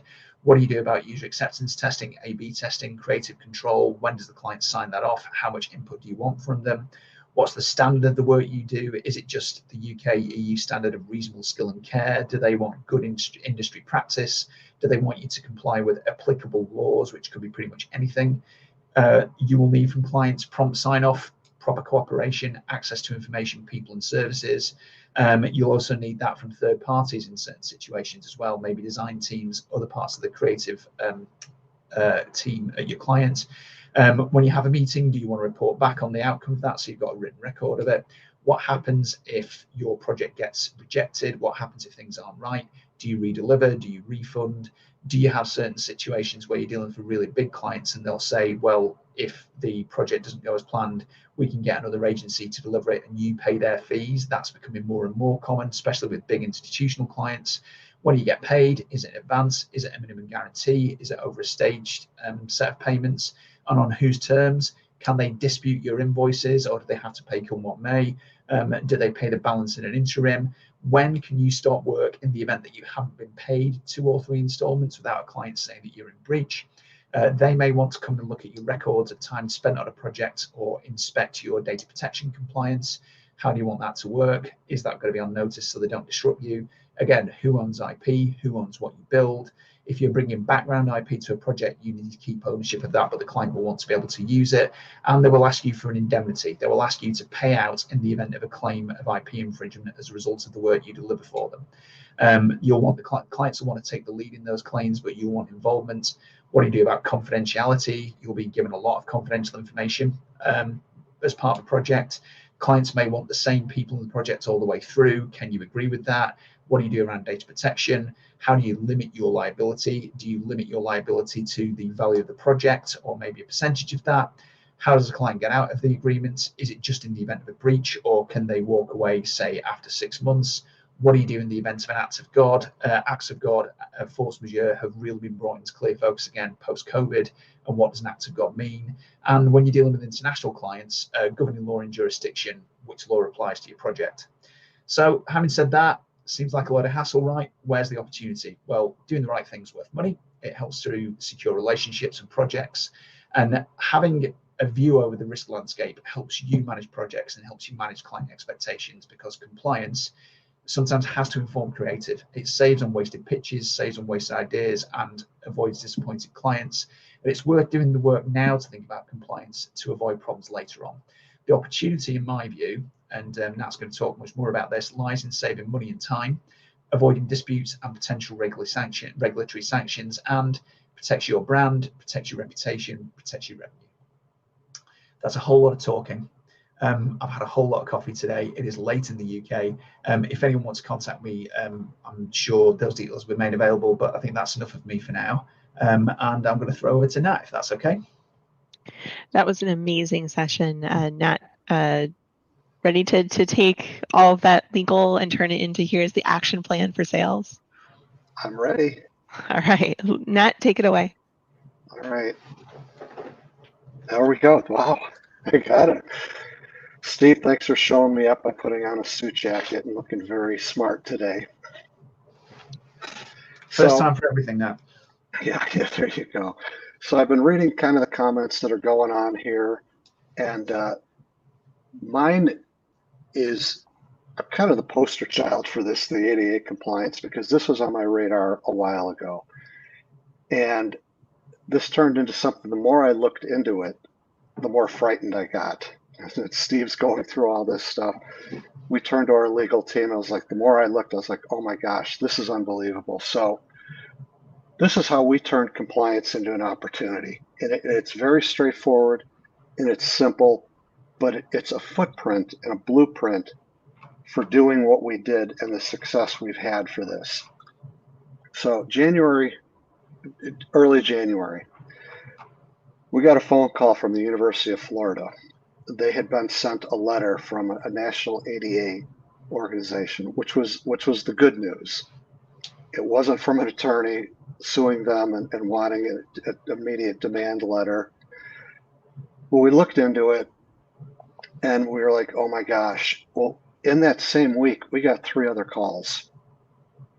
And we started thinking, maybe this thing is important and we need to figure this out. And we just were looking at it from our client standpoint. We got the University of Florida, and we had some public universities and places that were going to be on the radar.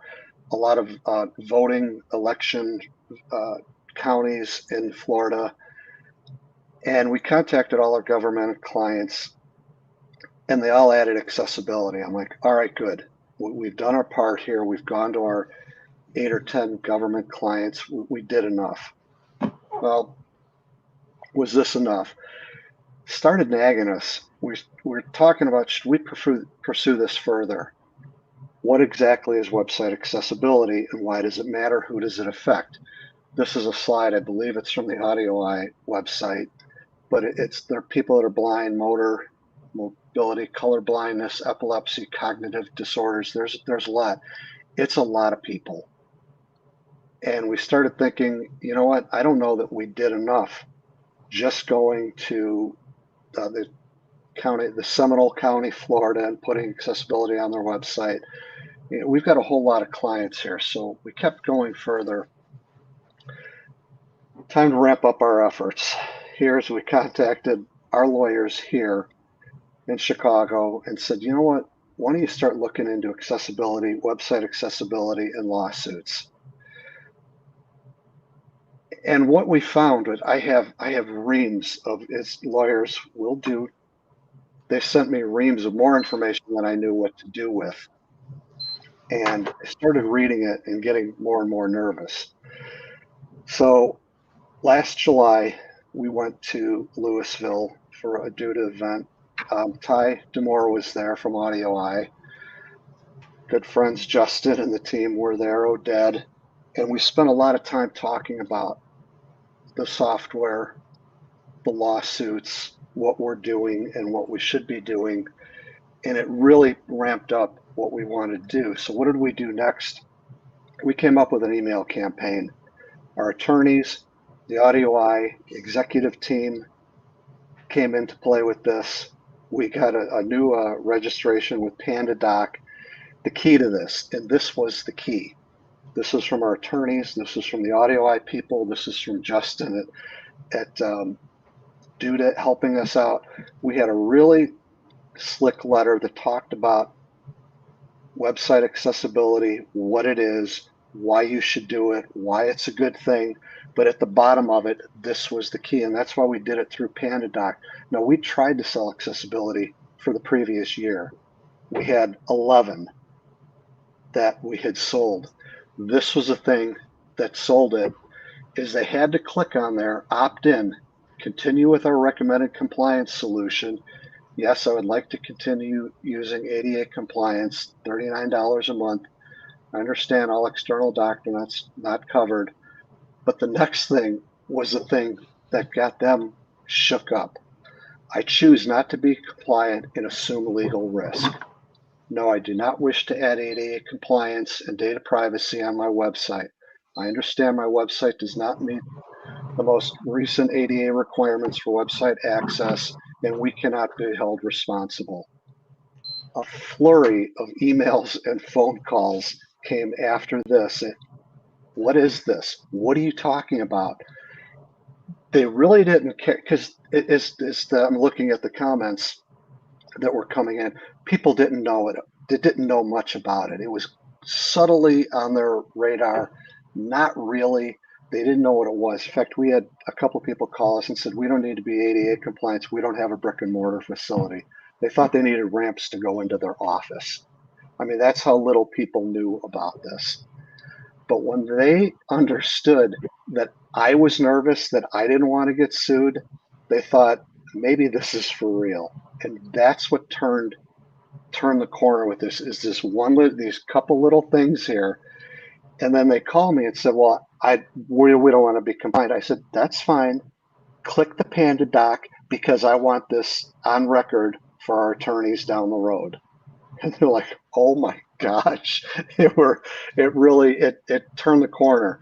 So time to educate our clients. Here's just, this is one of our websites in the ADA, for what it looks like on the website. But this was in the email that I put in there. We want to foster inclusivity, demonstrate commitment to inclusivity by providing accessible online experience to everyone, mitigate legal risks, minimize the risk of legal actions and lawsuits. And this is for our clients and ourselves. Enhance user experience. So we started talking to our clients about this, and we came up with another email that talked about these things, and that the bonus that you get a marketing and brand loyalty boost because of this. Results so far, and this actually, it's a little, and here's the University of Florida, same website with our little icon in the bottom right corner there. It's actually now we're up to 192 clients signed up for accessibility at $39 a month. This has changed our world. I also saw in a couple of the comments there, is there a free version of something? I'm not going to legally talk about this, but all I know is when our attorneys looked at it, they also said, by your clients thinking that the free widget is the same as a paid one, it isn't. and that's we're going to throw the user-way free widget on all the websites, and it actually can give you a false positive and get you into trouble. So, and again, this is from me rewording stuff from our attorneys, but we wouldn't touch, we'd put the user-way, the free one. There's nothing wrong with user-way, great company. We took it off the sites right away because people think they're ADA or web accessible. They're not to the level of the paid version. So I couldn't pay that quick enough. And the lawsuits so far, we're hearing they're between $10,000 and $25,000 to get out of the lawsuit. And I also, one other interesting thing, I got an email from another company yesterday because I'm like Mr. Accessibility now. It was from a company that does website accessibility that is not in a widget like this. And you're thinking, oh my gosh, why do I have to pay this? This is more money. I got to pay this to Duda, who pays it to AudioEye, whatever. They sent me a list of what it costs to do that with accessibility that's not a widget. For a 20-page website, their price was $10,000. And that was to an agency that they knew we had thousands of clients. So I'm thinking, you know what, for what we're being charged for this, it isn't a bad deal. What did this accomplish? Build trust with our clients. I got 75 or 100 phone calls saying, oh my gosh, this is why we like, I'm not promoting myself. It's thank you for doing this. We didn't know about this, but we did it in such a way, we gave them all that information that no one had ever given them. According to the WHO, 1.3 billion people have a disability. It's time to embrace this segment. Brand enhancement for the client. And lastly, but not most importantly, is it protect your agency. Here you see there's California law, and it's talking about, it gives agency clients the right to sue their agencies for creating inaccessible websites. They get sued, who do you think they're going to call first? Oh, they're going to call us. They're going to call the agency. And what did this accomplish? Lastly, most importantly, it's simply the right thing to do. All this other stuff is that's what you should do. That's all I got. That's all he has, you say, with that amazing, amazing session. Oh my goodness. Before we go into general Q&A and conversation, and I saw a ton of amazing resources there. Christine, we want to have you start the conversation with a couple of examples just to demonstrate what good compliance looks like and what maybe not good compliance looks like. So Christine, if you want to take it away. Sure. Just to add to what Steve said earlier, by the way, there is a bill in Congress called the Website and Software Applications Accessibility Act that has not been voted on. And if that goes into law, then it's not just making the ADA fit accessibility online, it'll be, you have to be compliant online. So if you're a large company, I would make sure you follow that, because the minute it goes into effect is when you could be not just like, we're going to make the ADA fit your site. We actually have a law now that makes it so you have to be compliant and that you have to have your accessibility set. So that's a really important law, and hopefully it might pass next year, they say. So hopefully. So I started in accessibility around 2004.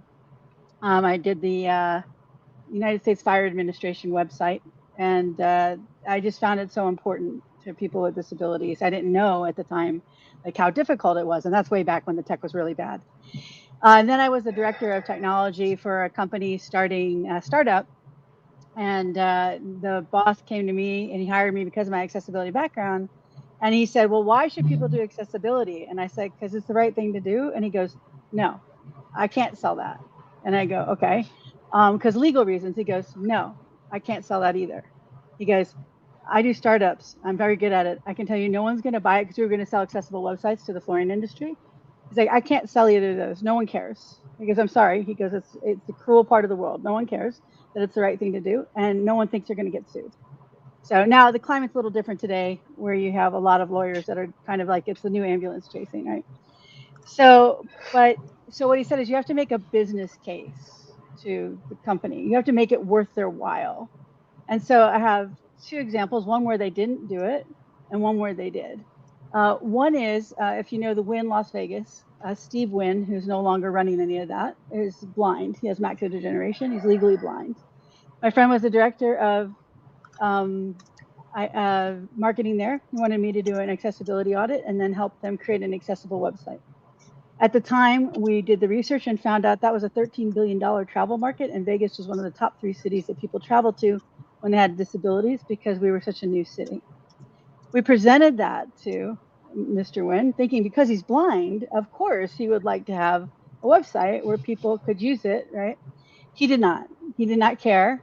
They took the website. My friend left soon after. They took the website down and they put up these big buttons because that was supposed to be for people who had visual issues. And they took down the flash for people who had reader issues. None of it was accessible, right? But the big point of that is he missed out on a market that was billions of dollars, right? Because he wouldn't accept that this is important for his business. Then I worked at Zappos. Zappos has a whole grouping called Adaptive. And Zappos uses a lot of internal data, and it lets its customer service people stay on the calls as long as they want. One went for 20 hours one time. And what they did with that data, what they learned from their customer service people is what people needed in the market. So, you know, nowadays you have the easy slip-on shoes advertised everywhere. The big push of that started with Zappos and one of their people telling them that their son with autism couldn't find a shoe that he could wear because he couldn't tie a shoe. And then they started looking into the fact there are people that need one shoe and they got this from their internal data, what people were searching for, what people were calling about. And of course, at the same time, they're also working on website accessibility. But so now they have a whole line in Adaptive that adapts to a whole line of people with disabilities. And this is worth hundreds of millions of dollars over the course of the market, not necessarily just to them.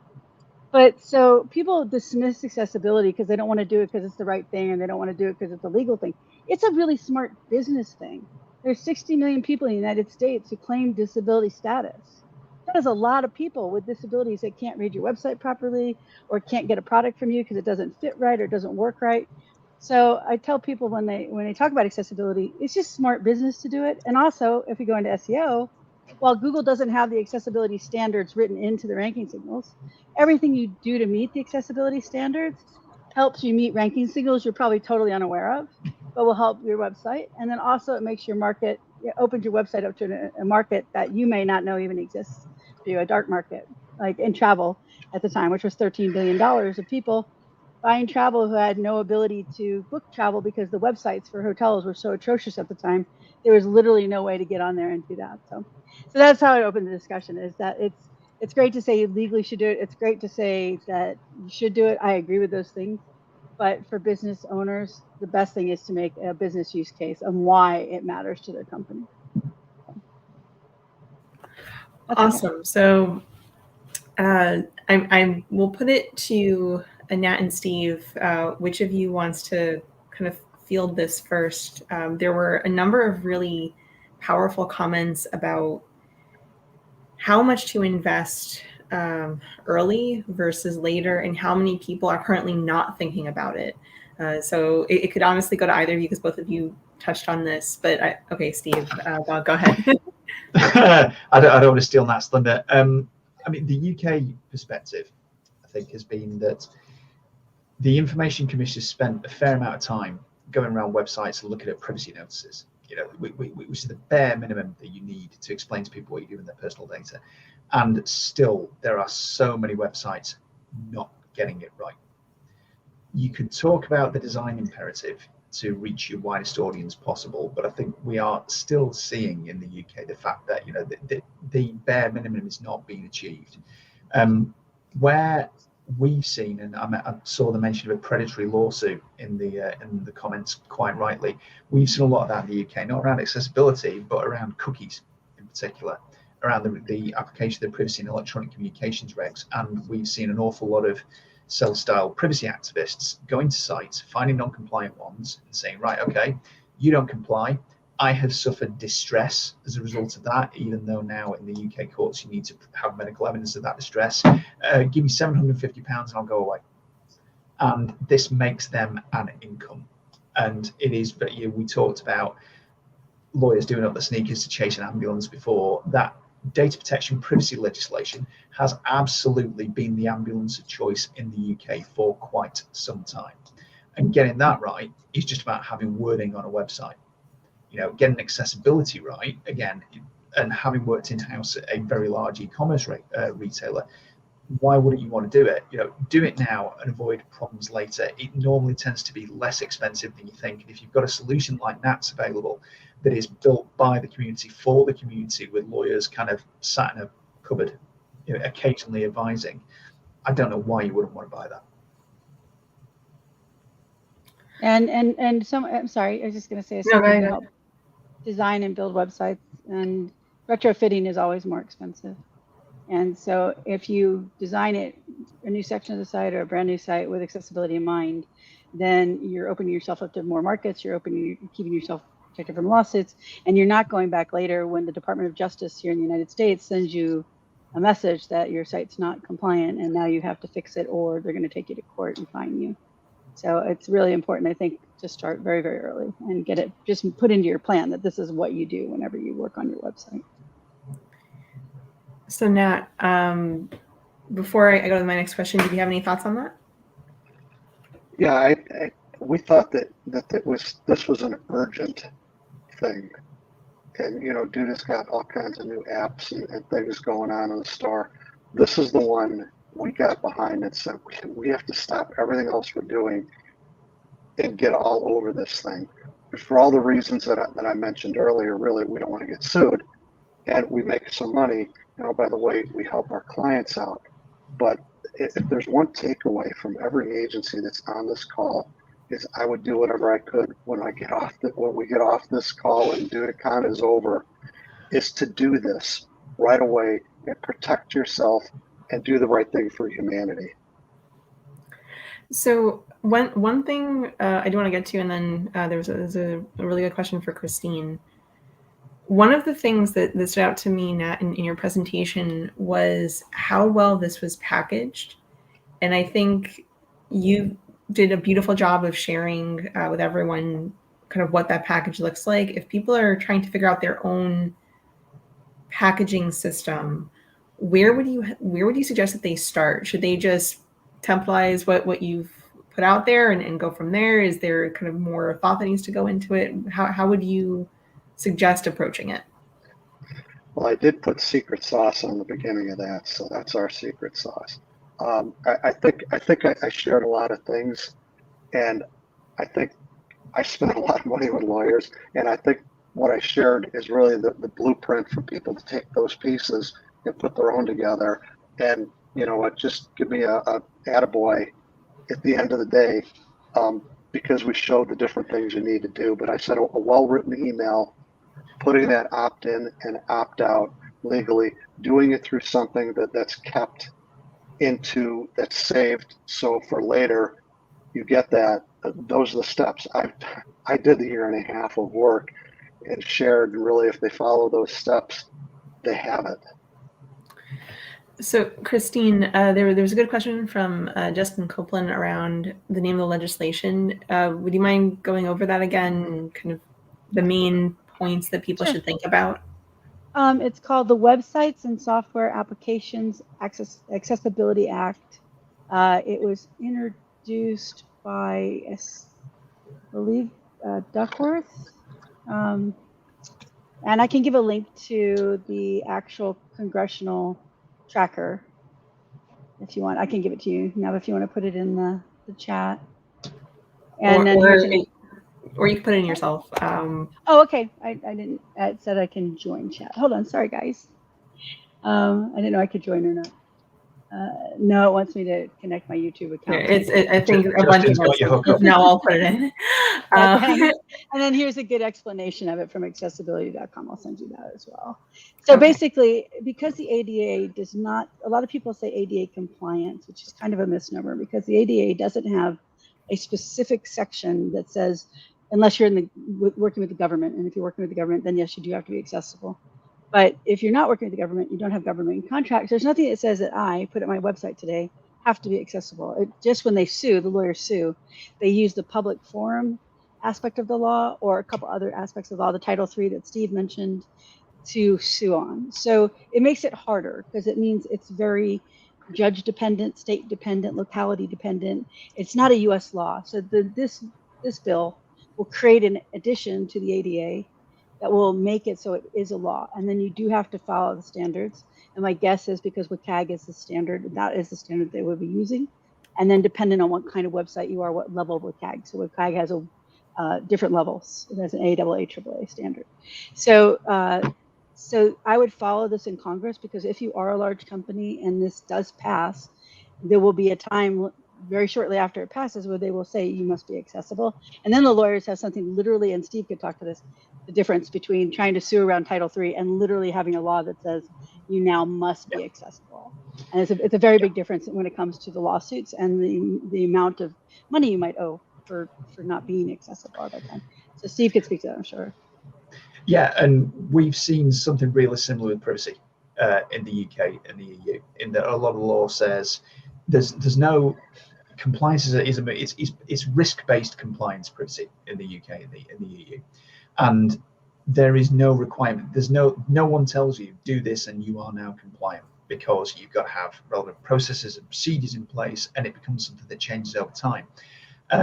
What tends to happen is we get individuals complaining to the regulator, and the regulator says what they do or don't like, even though they won't tell you how to do it right in the UK, and they will take that to a judge and build a nuisance lawsuit off the back of it. But again, as far as standards go, it's all based around the idea that if you're just a brochure site, then if you do the bare minimum, then you're probably going to be okay. But the more risky use you put people's personal data to,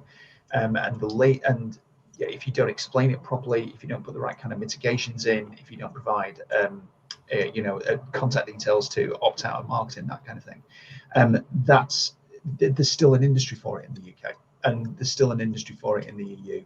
So it's difficult. And I think from a legal perspective, you may say, well, we've got to have that flexibility because tech moves faster than law.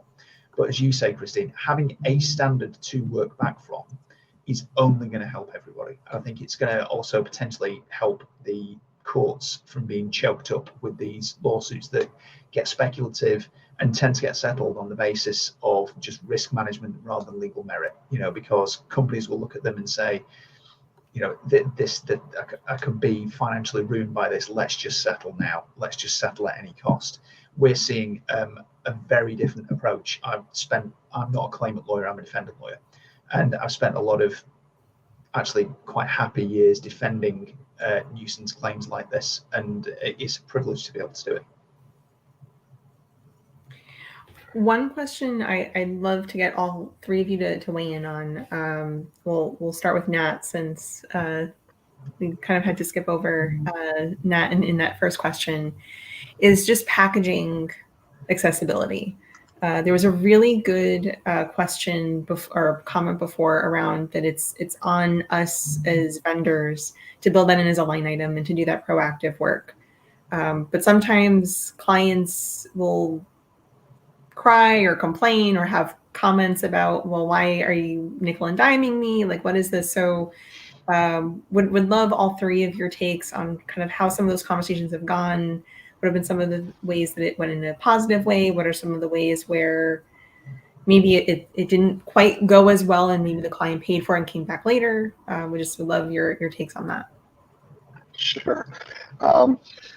We've contacted everyone else that had a site. So that was a different cadence than what we're going to do going forward. Going forward, it's going to be, we list everything out. We have a hosting, monthly maintenance thing and everything. And they're actually in the proposal template that we send out, they're going to have to opt out of website accessibility compliance at that point. In terms of packaging it up, I tell them Duda and Audio is making all the money and we make nothing. That was a joke. But we say, listen, this isn't going into our pocket. This is their software here that has to be paid. And we tell people it's your appetite for risk that you're willing to take. This $400 and some a year, is sleeping at night worth it for you for $400 a year? So that's kind of how we package it. Yeah. One other thing I just wanted to mention, and this came up a lot. I had probably 10 people say, well, we're a small business under 15 people, and I looked up some laws and we're not liable for this, or I'm this type of agency, I have this, we're a nonprofit, we're not liable for that. That's baloney, and I spent several $1,000s more to figure that out.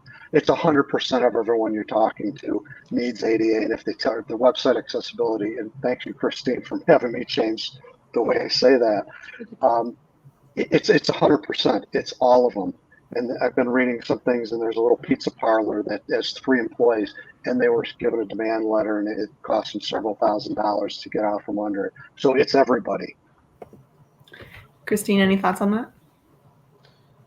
Well, one, I love what Nat has done with the opt-in, opt-out, because then if liability in California comes back on you, you can say, we tried and they didn't go for it. So I think that's a really good way to handle it.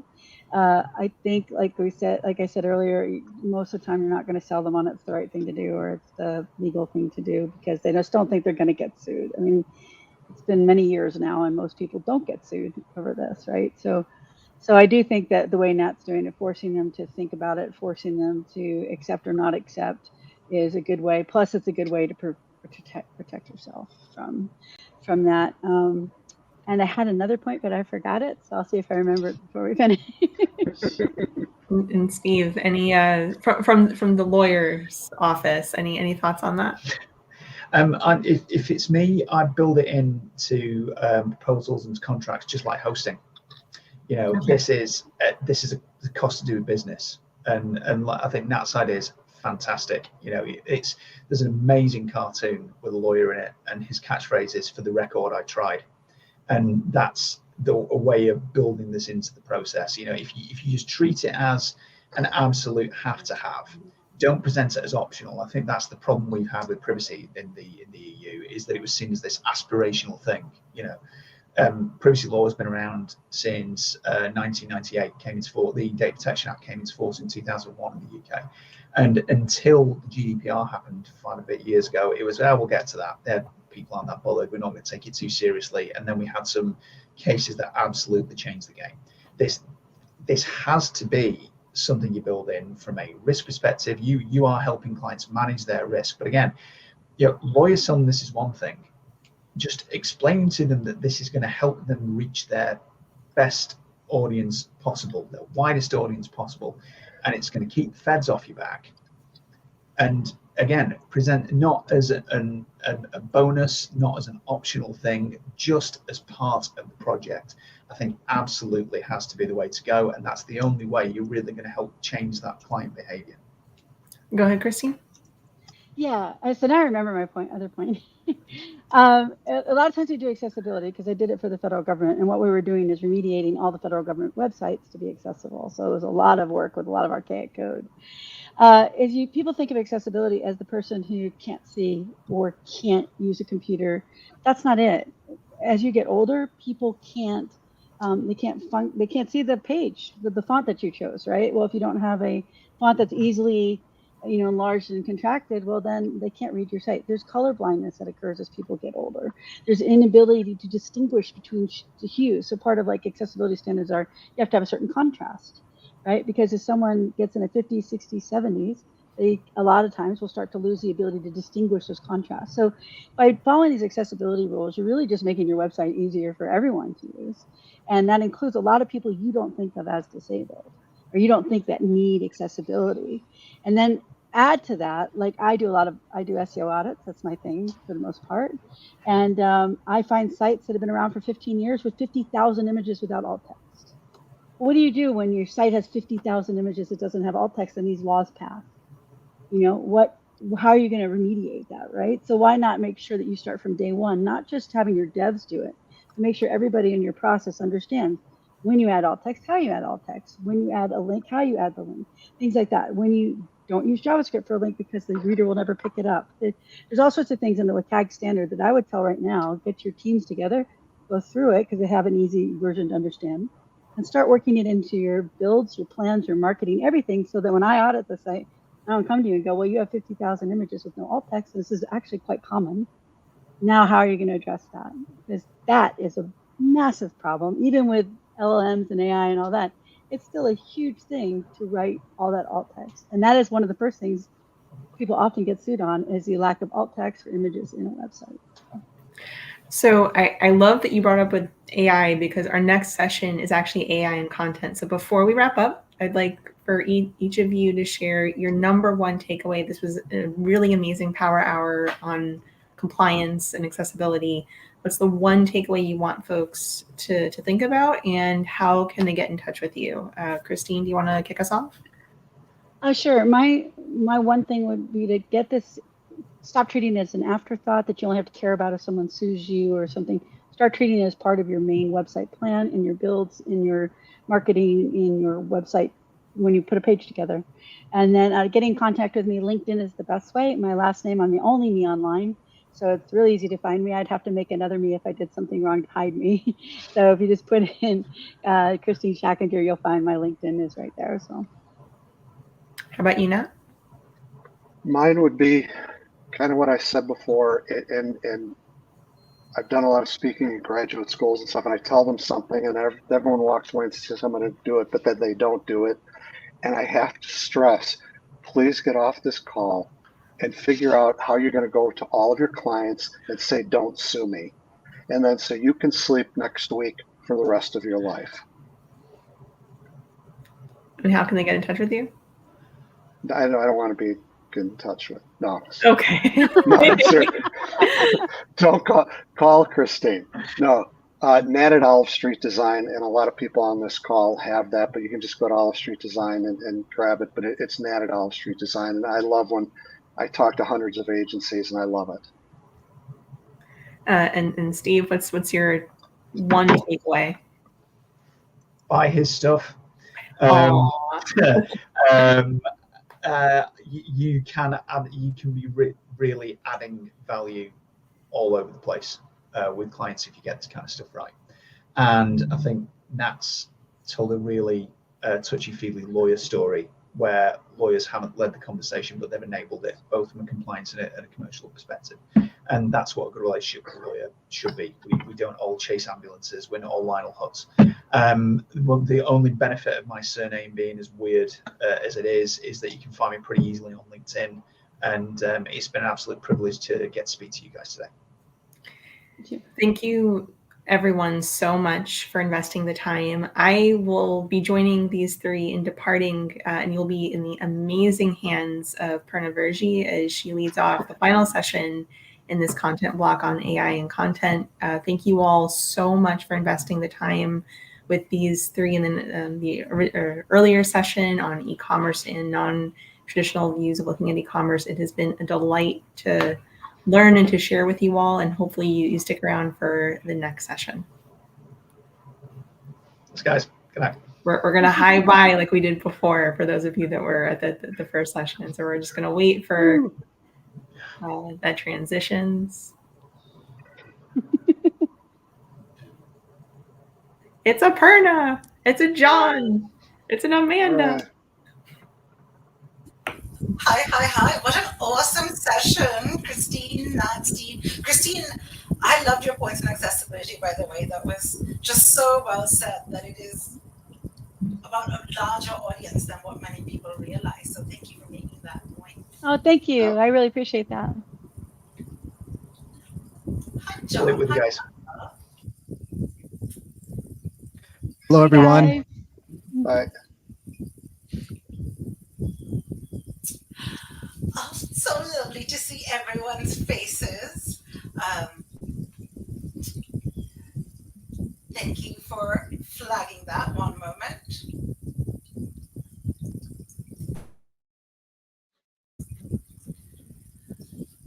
Because our session is meant to start in about 2 minutes, I don't want to start us early in case there's folks who are tuning in on the hour.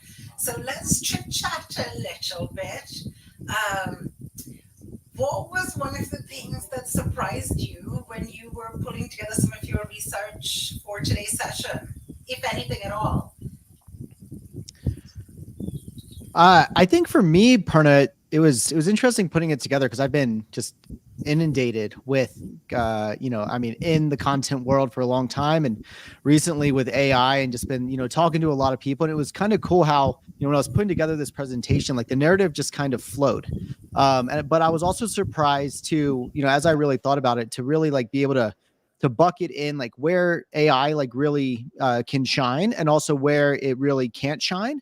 And the kind of opportunities I've seen with agencies, producing a lot of content. Like it's such a like, I was looking at some of our customers, and it's amazing to me just like how much agencies are able to save with AI and how much they're able to do with AI. It was like, it was fascinating to really observe. Thank you for sharing that. Hey, Andy, I love that we're all here so early. I said, since we are waiting and our audience has been told we started at the hour, I said we'll have a little chit chat before and get to say hello to everyone. By the way, look what I have been reading, Andy. Oh, and I've got yours. Thank you so much. Oh, I love this. This is so cool. Anton, we really need a screenshot of that.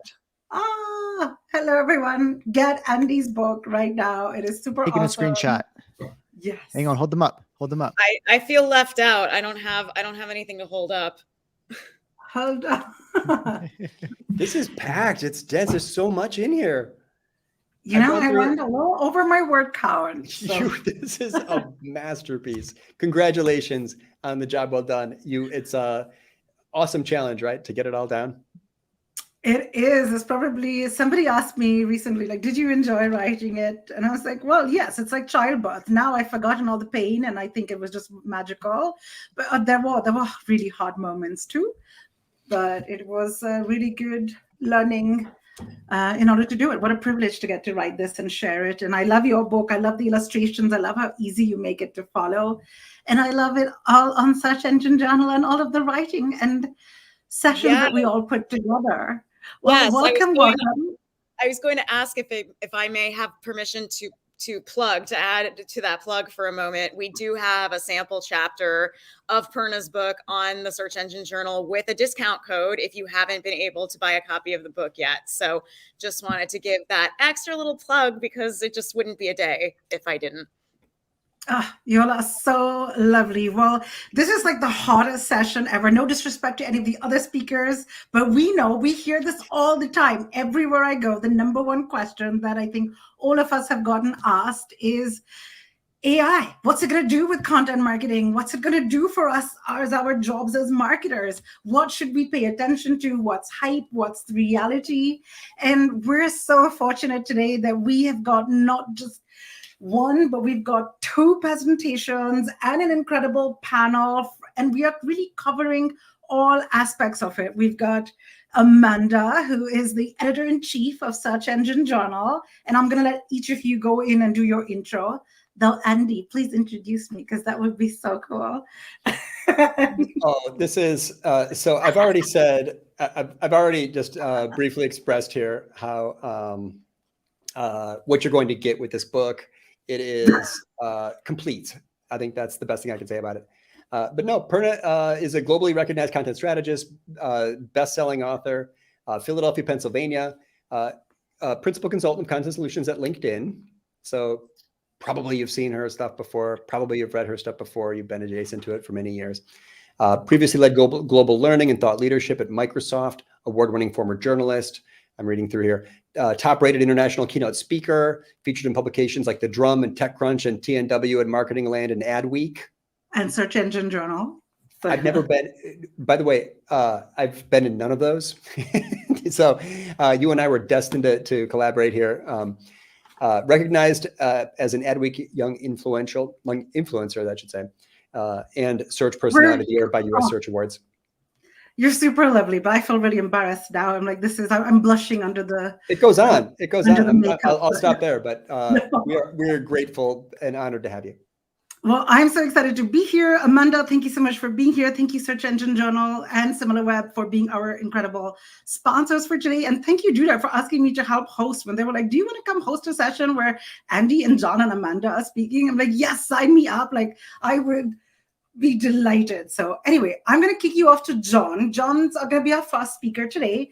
John, you'll introduce yourself and your session. Then we're going to hand it off to Andy, and then we're going to have this in-depth panel where we grill all our speakers.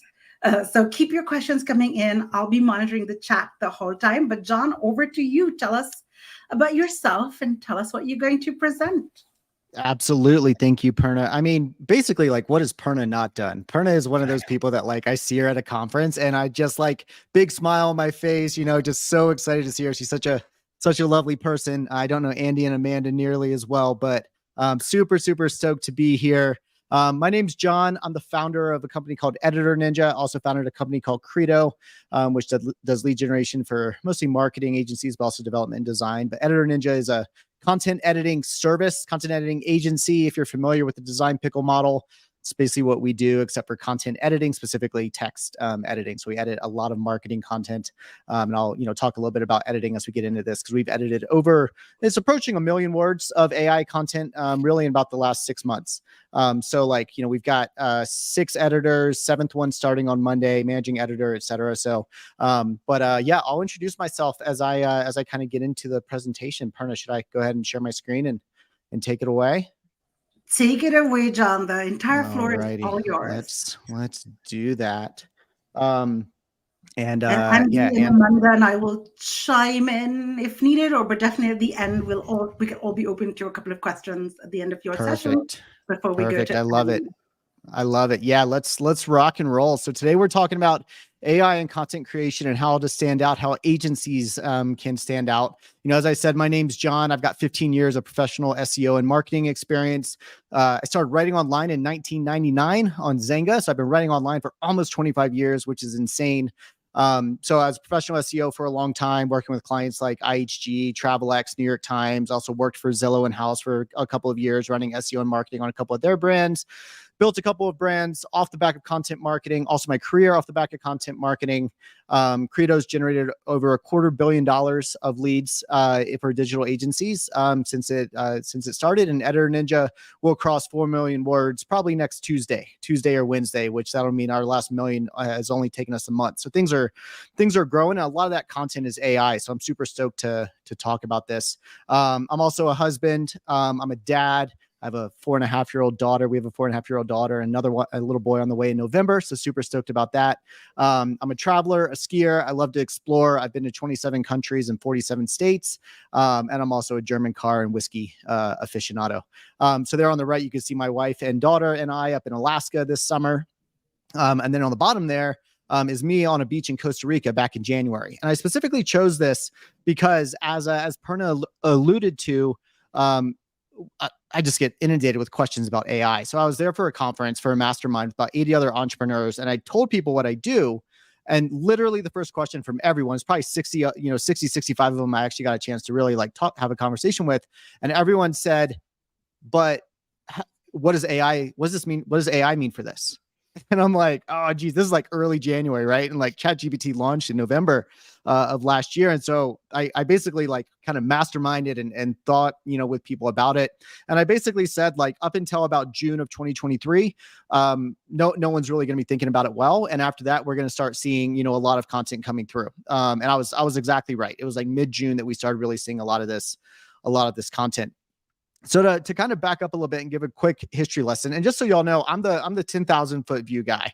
I like to look at kind of the broader narrative and what's going on, and kind of help put all of this into context. And then I know Andy's going to go deeper on some specific use cases, which I'm stoked about. I got to view it his deck, and it's going to be super cool. But a year ago, our world changed, right? About 10 months ago, ChatGPT launched. Yes, LLMs and AI was around before that, and some companies were building their own, but this was the first widely available one. And everyone was ready to replace freelancers, right? So this is AI PRM, which I love. Shout out to Michael King and Christoph Kemper over there. Everyone was ready to replace freelancers. They're like, great, content's going to be free, right? And so people started, doing stuff. But I was skeptical, right? I'm a skeptical person by nature. If anyone's familiar with the crossing the chasm kind of chart here, I'm at the end of the visionaries, which means I'm usually semi-slow. I feel like I'm slow to adopt things, but I end up being quicker than, kind of the mass market. So I'm usually right at the end of the early adopters. But with this one, I got access second day. I did 4 queries and literally got goosebumps and went, this changes the game. I don't know how it changes the game, but it changes the game. I was positive of that. I was like front of the innovators, right? But you know, my BS meter is super, super high. I mean, I've been in SEO for 15 years after all, right? So like there's a lot of BS out there. So but so I don't buy into the hype. I like to say I'm allergic to hype and BS. And when I looked at this, I was like, man, this is like Fiverr and SEO circa 2007 had kids. Like, what, seriously? Like, are we still, you know, talking about this stuff? But there are a couple there in the middle that are kind of cool. And I'll go into this a little bit, but you know, it felt like this is like, it's cheap, it's hacks. Like, what the heck are we talking about here? And so we tried a lot of things, right? Like writing full blog posts with just one prompt, right? Hey, ChatGPT, write me a 750 word blog post on insert topic, right? Just chose pet insurance because we have a big dog that likes to do stupid things outside. And so we have pet insurance. So write me a 750 word article on pet insurance. And like, yo, it's basic. It's super, super basic, right? It's better than nothing, but it's like, it's just super surface level. And so I was a little bit like disappointed, but almost a year on, right? This is meant to show like the, you know, it's been a slog, right? We're tired, we're smoking a cigarette. I don't smoke cigarettes anymore, but you get the point. This is pretty cool, right? We've learned some pretty cool use cases, right? Take that content and format it into HTML with the title as an H1 and subheadings as H2s, and it just spits it out for me. I could literally take this and plug it into a file on my website, and it'd be pretty good. Maybe not perfect, but pretty good. You can even use things like AI PRM to create prompts. You can write a prompt that creates a prompt that you can put into something that then creates an image. What? Like crazy. I don't have to go and like actually write this out and adjust it. I can just ask, like, I can just, you know, literally with AI PRM, click a prompt, right? And it spits it out, and I can go and I can plug it into like a Midjourney or DALL-E or something like that. So AI is super cool, but let's back up for a second and talk about content marketing and SEO. The kind of marketing the classic marketing content that agencies out there are probably producing are things like blog posts, lead magnets, ebooks, social media copy, resources and glossaries, sales copy, on-page SEO content or SEO copy, right? Category pages and that sort of thing. And at the end of the day, let's not lose sight of the fact that content is meant to do one thing. It's meant to attract customers, attract prospects, and then they become customers, aka we make money. Right? We're in business. Let's not be shy about the fact that we're here to make money. Even if you're building topical authority for SEO by the content that you're producing, right? Getting a bunch of content out there so Google starts seeing your site as an authority on this topic, the goal is still unchanged. You're still trying to get your clients to rank well, so it drives traffic, so it drives business growth, right? And then they keep on paying you, which is how agencies really make their money, right? So singular goal of content, make money. Right? We're just super, super stoked about it. So content that drives business results, just a quick reminder, is speaks to the end user in their language. It covers their pain points. It helps them do their job better, even if they don't become a customer. Let's not lose sight of the fact that not everyone that's reading our content is meant to be a customer. Not everyone that should be our customer is actually going to make that choice. This content helps them go deeper on the topics. It reaches them at the right time, and it gets them to make a decision, even if that means they don't choose your client's offering, right? We're putting content out there to help people. But notice what I didn't mention. Remember, I mentioned that I've been in SEO for 15 years, right? I didn't mention keyword density. I didn't mention LSI keywords. I didn't mention SEO content. I didn't mention funnels, hacks, or tips and tricks, right? All of these things have their place, but they're uninteresting to me within the context of the broader conversation, because there's so much more that we can do with AI and so much that we can use it for to really help drive results, right? We literally have much bigger fish to fry in this conversation, right? And biggest fish you can get, the whale, right? So we've learned a lot, but there are a lot of pitfalls, and you know, it's a little bumpy as we go, right? Google's policies, unfortunately, they're about as clear as mud, right? Not very, and they're changing all the time. AI content, it can be a risk for traffic. Here's a study that was a case study that was published by, you know, my friend Kevin Indig. This was almost exactly a year ago, actually. So this is even before ChatGPT, that, you know, people are already seeing issues with AI content being hit by high quality content updates. So this can be a risk for us. So this could lead us to ask the question, well, maybe we shouldn't use AI after all, right? Like maybe we shouldn't at all just, you know, face palm, put your head into the wall, like, oh no, we just have to keep doing things the way, you know, we've always done them. But I think that would be the wrong takeaway and the wrong conclusion. There are a few more wrong takeaways from AI launching. Number one is that content's free. The truth is that AI content still requires skill to prompt. It requires a lot more editing than human created stuff, but you can still save a lot of money and a lot of time. Another wrong takeaway, we can fire all of our freelancers. Truth is, you still need SMEs, but you can probably cut costs on the front end, drafting of content. As I said, you can get it back. You can get it back a lot faster, but it still needs a person, right? AI is still a tool.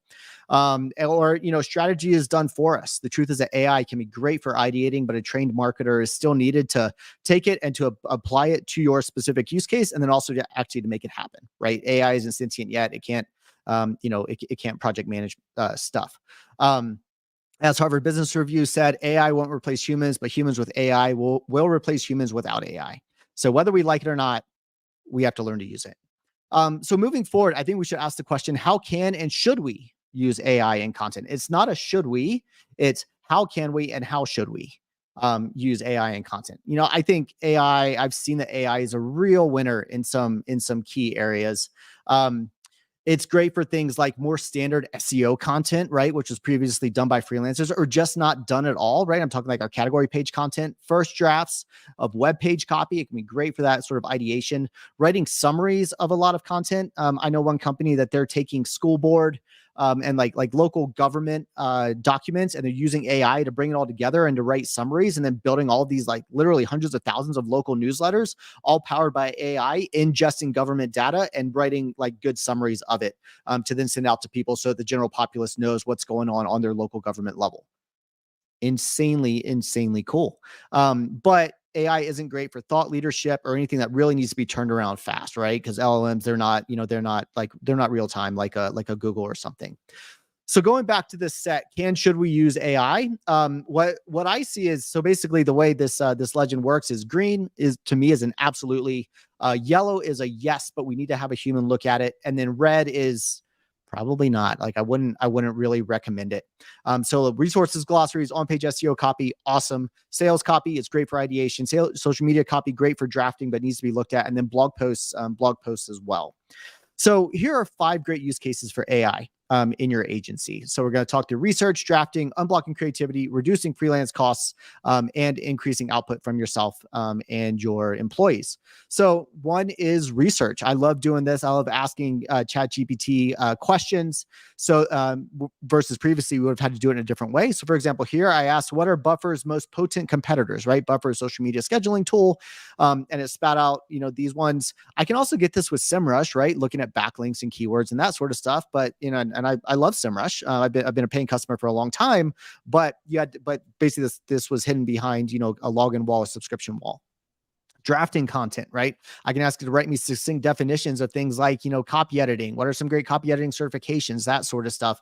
Really good for getting that initial set of content to kind of just get words on a page, versus previously I would have had to go and find a freelancer and write a brief and all these things and get it put together. And it's great for getting those initial ideas out there. Things like this, Elementor, which is a WordPress page builder. They have AI features built in, so I can ask it to generate ideas for me for page titles and all of that sort of stuff. I can ask it to simplify it, make it longer, make it shorter, fix spelling and grammar, all of that sort of stuff. It's a great start, when you're stumped. Things like unblocking creativity. Sometimes, some evenings I'm sitting on the couch and I'm like, man, I just need like a little like hit of not even dopamine, but just like creativity and creating blog images and that sort of stuff. So I'll fire up, bing.com/create, which is powered by DALL-E, and I'll write some prompts and I'll get some super cool looking, images and such. And I can use these in different places. I can even have it like format tables and that sort of stuff. Reducing freelance costs. This is an interesting one and maybe really interesting to agencies. We've seen a number of agencies taking content creation in-house as opposed to working with outsourced platforms. And I think there's absolutely a place for the outsourced platforms. And there are outsourced platforms like Verblio, for example, that are using humans to create content using AI. Most of the platforms are doing that now.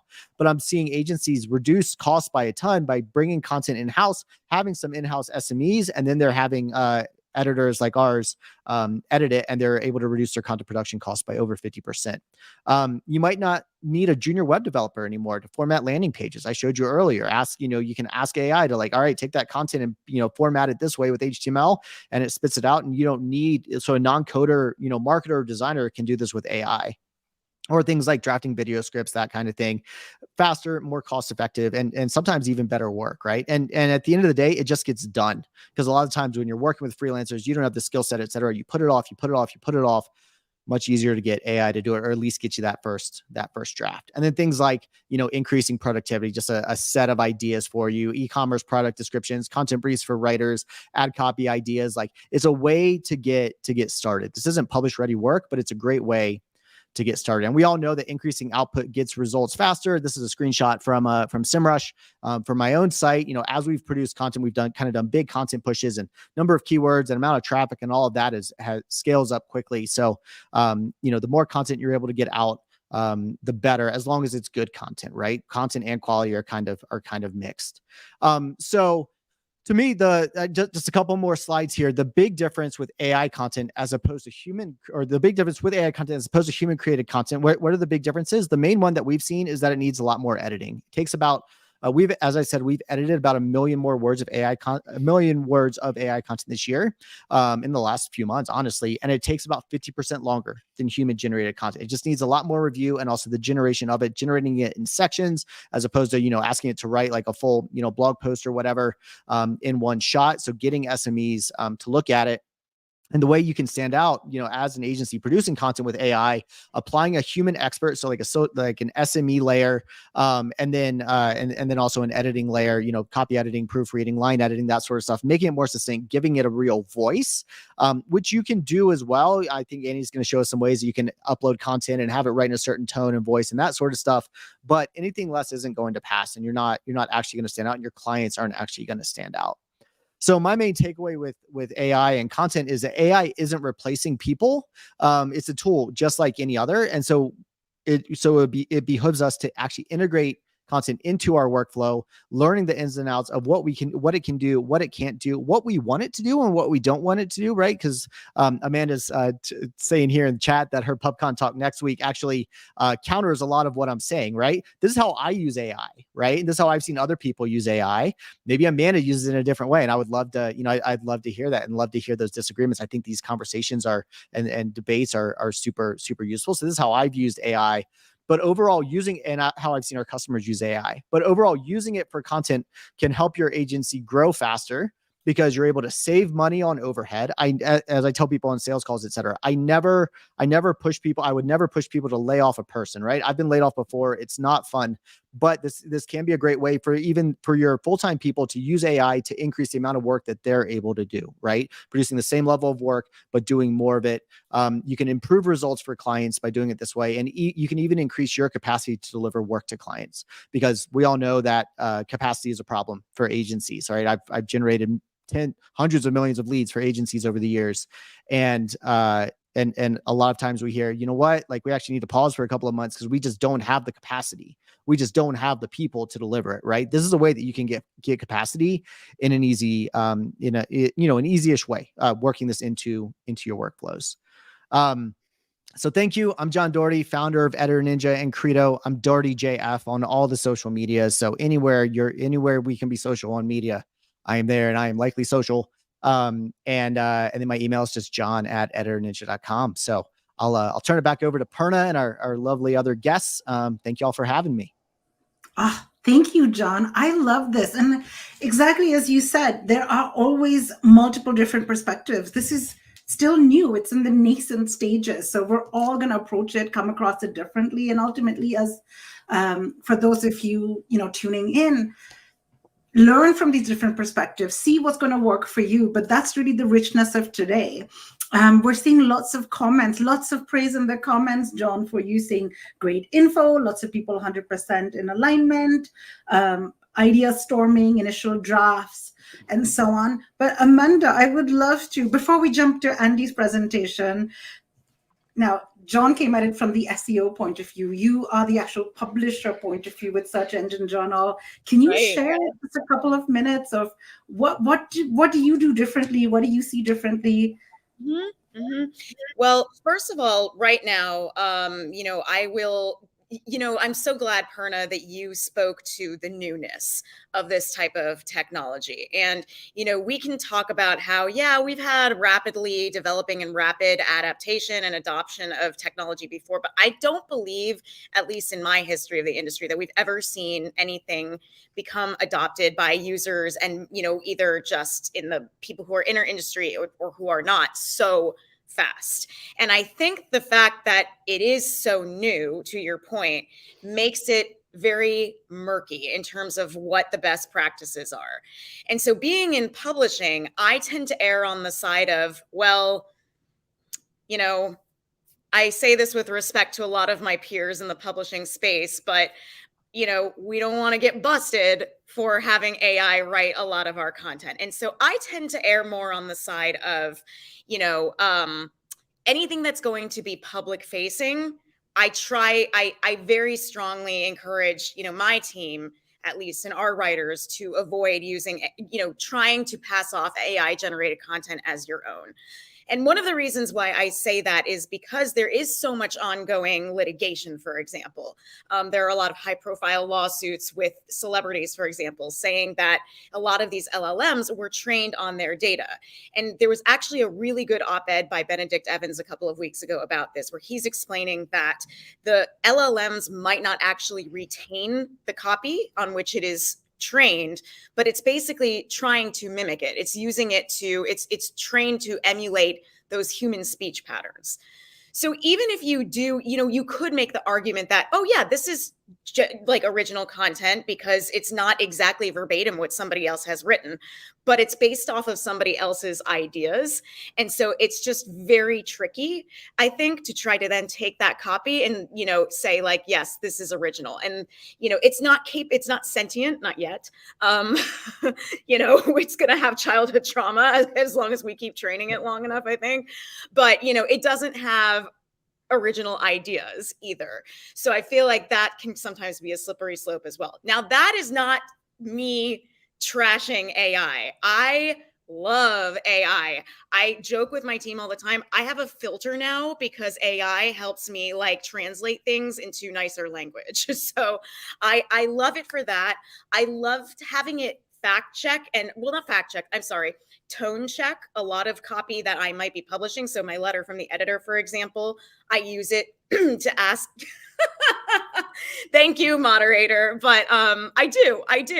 And I think that there are a lot of really positive use cases for it. So yes, that is, John, please don't hate me. Or, you know, if you do, then that's your prerogative. But that's... I don't hate people. I love it. I love it. I love the difference of, you know, of perspectives. And also, like, just to make sure I'm not construed wrongly, I completely agree with you. I also think no thoughts are unique in the world. We're all influenced by other people.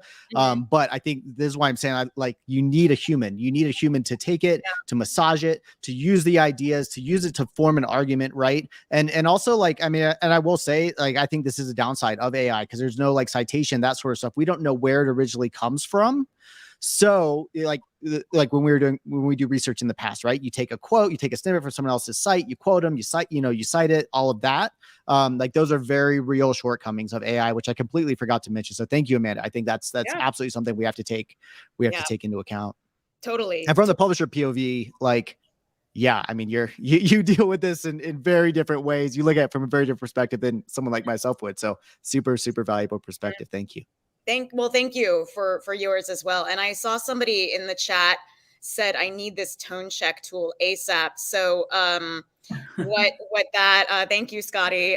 So my tone check tool is essentially Chat GPT, and what it can be helpful for is to put original copy in, which arguably could be said like, okay, then you're just giving it more training data, but that's a talk for another time. And, you know, asking who it thinks that the intended audience is for that particular piece of copy. And when I've tested this, and I can't take credit for that idea, a colleague of mine gave me that idea. She suggested it. And it's really interesting, some of the results that it will give you. And it's helpful for then, what I like about that is that it gives you feedback that helps you fine tune what you've already written. And so fine tuning your own work. So I do really like it for that capacity as well. That is Awesome. We've learned new things. We've got two different perspectives so far. Amanda and John, we're going to hear from you again, but let's move on to Andy. Andy, we're so excited to hear your perspective, really from like the content marketing and then a completely different point of view. So this is everyone tuning in. I'm sure you've been in like one of their situations and like one of the, you're going to learn from all of these and take what matters to you. Andy, can I pass it on over to you? Sounds good. Yes, I'm happy to share my screen. I was invited to do some sort of use case type stuff, and but as I'm listening to John and Amanda, I'm literally like changing my slides real time. I have some content and perspective. So because it's a panel, I'm going to allow myself the freedom of just thinking through and extending on some of that thinking. They said, I get this question a lot, and we basically just touched on this. Can AI write articles? I think it's a strange question in a way because there are so many different things involved in creating content. I never thought of myself as just a writer. I think of myself as a content creator or a content developer, content strategist. So there's all kinds of things. I like to categorize these really into two primary use cases. One of them is to train the AI to be like your audience, data-driven empathy. And the other is to train the AI to be more like you, your voice and tone. So these elements up there in those boxes are really where I'll have one prompt where I train the AI to be like my audience. And then these things in the middle are where I have another set of prompts where I train the AI based on my content, copy and paste in a bunch of emails, summarize Andy's style. Great, it figures out my style. And my next prompt says, in Andy's style, write an email promoting this article, copy and paste in an article. So there are, this is one way to think about AI, and there's maybe like definitely millions of ways to think about AI and use cases, infinite use cases. But as a content marketer, I think this way. It's like the goal of marketing is to connect a person to a brand. The goal of AI is to better understand an audience and to more quickly create more comprehensive content. Those were just slides from like an AI for content marketing session. I'm going to go through now the thing that I had planned to do and talked about, which is partly just AI for search, content strategy, but also for search. And I'm not going to use fancy tools. I'm paying $20 a month for ChatGPT Plus, which gives me the large language model GPT-4. But also, if you go to settings in beta, you can turn on advanced data analysis, which up until last week was called Code Interpreter. And then you can upload stuff to the AI. Then you can ask for charts to be drawn by AI. It's like way more fun in my book. So when you start a chat, you just go down to advanced data analysis and you'll get that plus. So now you can upload, the HTML for a page, or you can upload a CSV file, or you can upload anything at all. This changes the game because you're going to see every time you see an export button, you're going to get different ideas. You can literally just upload and export, or you can export and upload a file and just say, what should I prompt you to get insights from this? Or what types of analysis can you do from this data set? And it will help you get started on the analysis. The first thing I'm going to do, Pernod will appreciate, this is a content strategy use case. And I'm an SEO. I've done SEO for 22 years. I've done AI for 22 weeks. So it's that makes me extremely advanced in both. It's a weird time to be alive. We're all kind of new to this. So this is really like partly just experiments, properly categorized as experiments, because I don't have GA4 data to report on the lift for many of these turnarounds, but you could see what you think. I'm going to pretend to be a spaceport company. I'm pretending to be a spacecraft launch services provider. I'm pretending here to target commercial satellite operators. Okay. So that training it to be like the audience sounds like this. Far better to give it your ICPs or your personas or your briefs on your buyer. If you don't have that, this prompt will get you halfway there. Build me a persona of a commercial satellite operator who works for a global telecom company, and list their roles, their goals, their challenges, their pain points, and list their decision criteria for selecting a spaceship launch services company like mine. Okay. It's actually pretty good. I mean, it ingested the internet, so it has some sense for these jobs. There's a million, job positions online and tons of other stuff. It ate up. But I immediately looking at this, just based on my initial research, I know that there's some things missing from here. This doesn't mention risk. This doesn't mention satellite ride shares, other topics. I found those and I just have it at it, right? I never take it for granted. I'm always trying to improve on the response it gave me. And then either starting a new chat or putting it right into that chat, add the following decision criteria for this launch services company, how they decide: geopolitical considerations, rideshare opportunities, insurance and risk management, My audience definitely cares about insurance and risk management. We're launching satellites for them. Next step, I'm going to copy and paste in my page. Kind of a crappy page, not very impressed. Any of us as digital strategists could look at this page and just say, yeah, there's 6 things it should have done. We're just going to, for this exercise here, I'm just going to take it as is and copy and paste it. I checked the rankings. It ranks 28 for spacecraft launch services. I'll do the conversion first and then the SEO, right? Let's fix the mousetrap and then add the cheese. So the prompt sounds like this. Review the following web page content. How does it align or how does it not align with Jessica's information needs? The persona, that's what it gave the persona's name. Copy and paste that in here. Great. Oh, I did this twice. Now I'm calling it Emily. So how did it align or not align?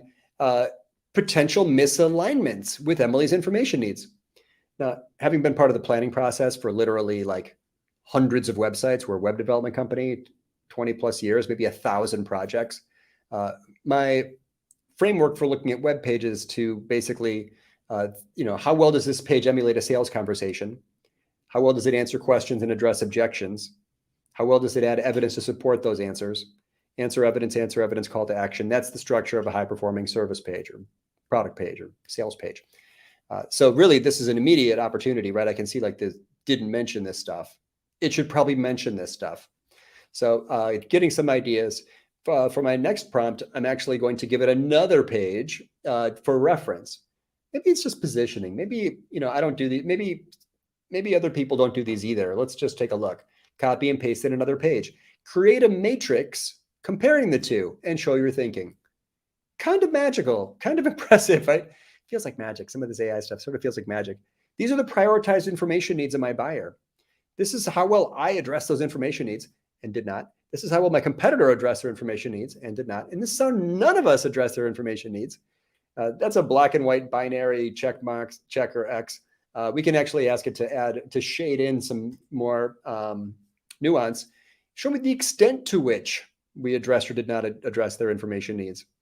Okay, moving on. I already know how to make this a better page, but I don't just want conversion rate improvements. I want traffic improvements because I'm a struggling little spaceport on the, surrounded by powerful competitors, and I want my spaceport to succeed. So I can find keyword semantically related key phrases by simply doing searches and putting these on a list. Just by typing in my target key phrase, I see like rocket launch and CubeSat and space flight are related phrases. Write those down. People also ask box, which I think starting this week is now called more questions or something. These are semantically related questions. Clearly related, expand, collapse. I got a bunch, put these on the list. And a huge shortcut, often overlooked, just search for your target key phrase and scan down and see if Google bolded any words, that you didn't search for. I didn't search for satellite at all, but satellite was bolded. Why? Because it's a semantically related phrase. Market Muse does this for you. Just copy and paste that list. SEMrush does this for you. But the next prompt, I'm going to have it actually categorize those key phrases because there's a lot of noise. I'm looking for topic clusters, basically. And it does that beautifully. And then the next prompt is very detailed. Bear with me. Build a table with 3 columns. In the first column, list all the persona's information needs. Prioritize them. In the second column, I want you to show me conversion clarity on a scale of 0 to 5. That's the web page's ability to inform and persuade. Inform and persuade, right? It's all about empathy and satisfying the audience's information needs.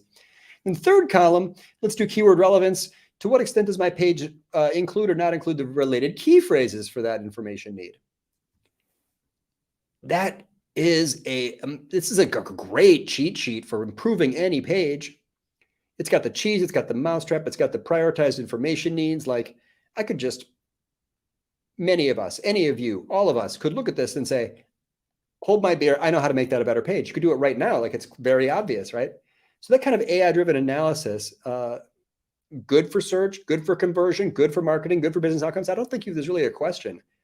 Do I care about perfect accuracy? Not really. Or bias or labor market impact. I just want to do a better job. I'm playing the sport of digital. I'm trying to win. So this is the kind of thing that helps me a lot. And yes, I didn't know how it scored that. So let's ask, how do you score these things? Oh, cool. I like your metrics. And then obviously, if you wanted it to, you could have it take the next step. Not write the page per se, but let's just get an outline. I don't want you to write a page till I've seen your brief. Show me the brief and then we'll write the page, right?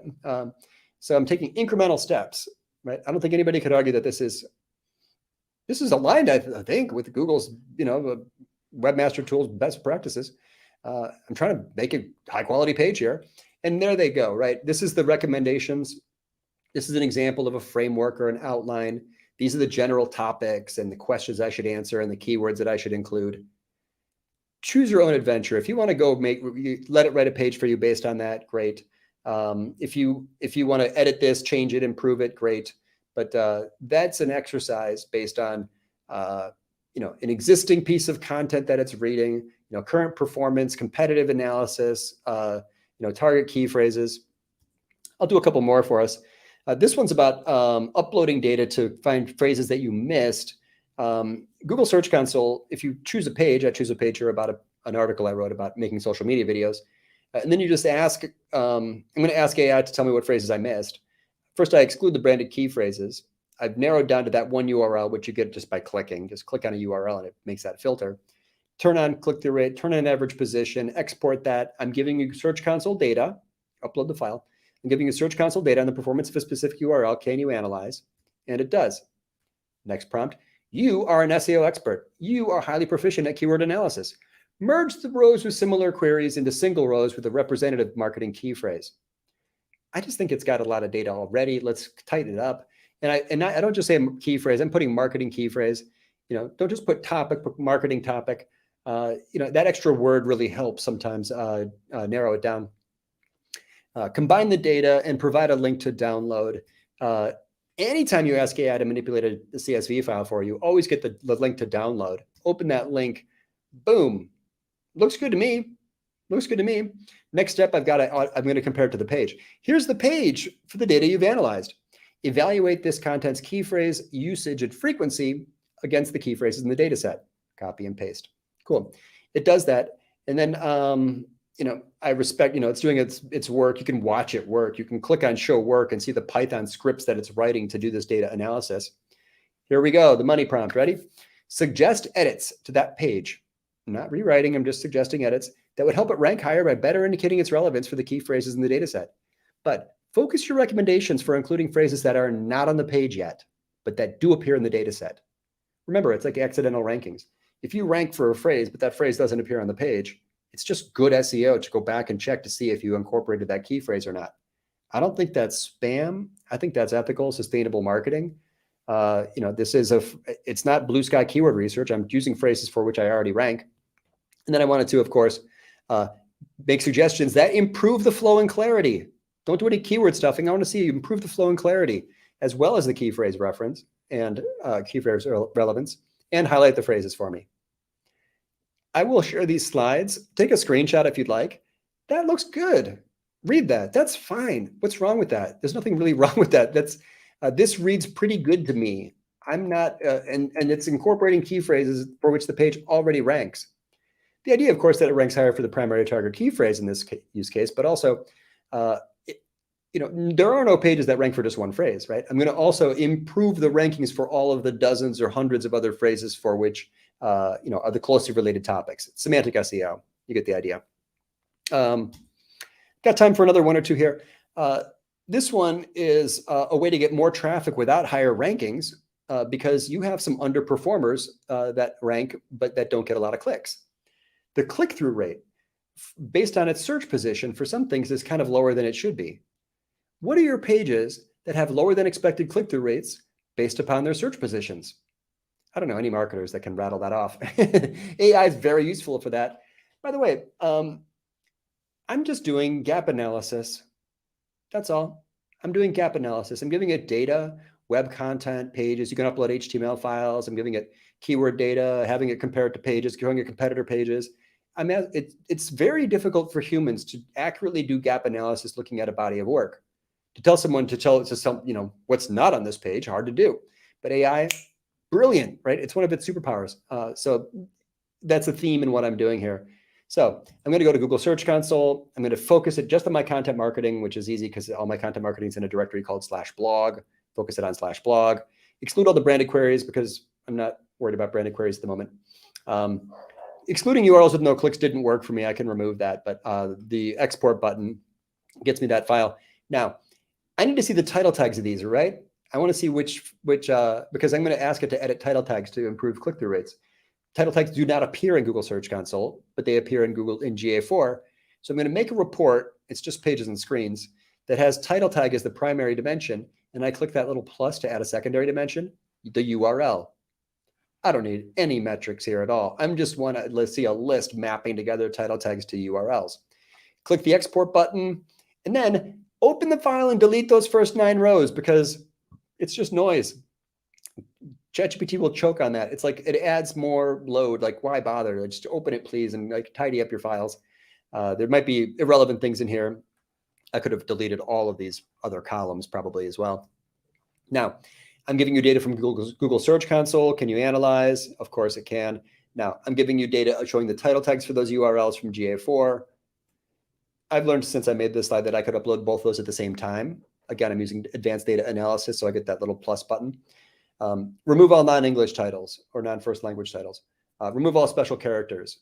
Remove the brand from the end of the title tags, right? Like it's gonna, I'm bad at Excel, right? But I know how to prompt, so I can have it do these things for me. And then merge these data sets and give me a link to download. No problem. Here's your merged deduplicated data. Check the file. Looks good to me. Looks good. Look at those. B, C, D, E, that's the Google Search Console data. F is the URLs. G is the title tags. It also added other columns that are unnecessary. Again, I can delete those as well. Now, you are an SEO expert at analyzing search performance and the psychology of click-through rates based on their search positions. Which of these pages has a lower than expected click-through rates based upon its search position?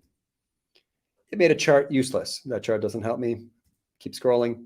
The next thing it does is actually write the title tags for better click-through rates, and I love them. Nothing wrong with these. What's wrong with this? Is that spam? Is that unethical? Is that unsustainable? If there's any Google search engineers watching, I would invite you to, to comment on this.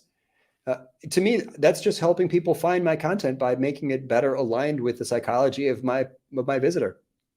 I believe in my content. I wrote it. Each article I write takes me around 12 hours. I only write one every 2 weeks. I am intense on quality. I never complain that I don't write. I don't have a right to rank unless I made something awesome. So really, I'm just merchandising my content here with title tags that align better with psychology. Perfectly ethical, I hope to say. By the way, how much more traffic would I get if all these elevated up to their expected click-through rates based upon their search positions? 700 clicks. There it is. It did that. It estimated that for me. Thank you, ChatGPT. I've got a bunch of these. I'm at time, Perna, so I think my next one is about content strategy, but let me just stop sharing and make sure I'm still online. No, you're good. You're good. We've got time, Andy. Why don't you take another 5 minutes? I'll do one more. Yeah, let's do another 5 minutes for sure. This is great, valuable stuff. I'm trying to impress you. We can go a little over, as Anton said too, because we're the last session, so we have that advantage. I'm here for Anton because I'm working today, and he's my boss because he's running this event. But I'm also kind of trying to impress you, Perna and Amanda and John. So this is one last one. We'll do one last one, and then I would love your feedback. All of our content strategies have gaps, okay, but they're not easy to see. So I'm going to do gap analysis, but this time based upon semantic distance. I don't know how to calculate semantic distance. I'm just not a good statistician. Again, I can barely use Excel. What is AI doing here? It's making lower skilled people like me more productive by giving us this super powerful agent that can go do stuff for us.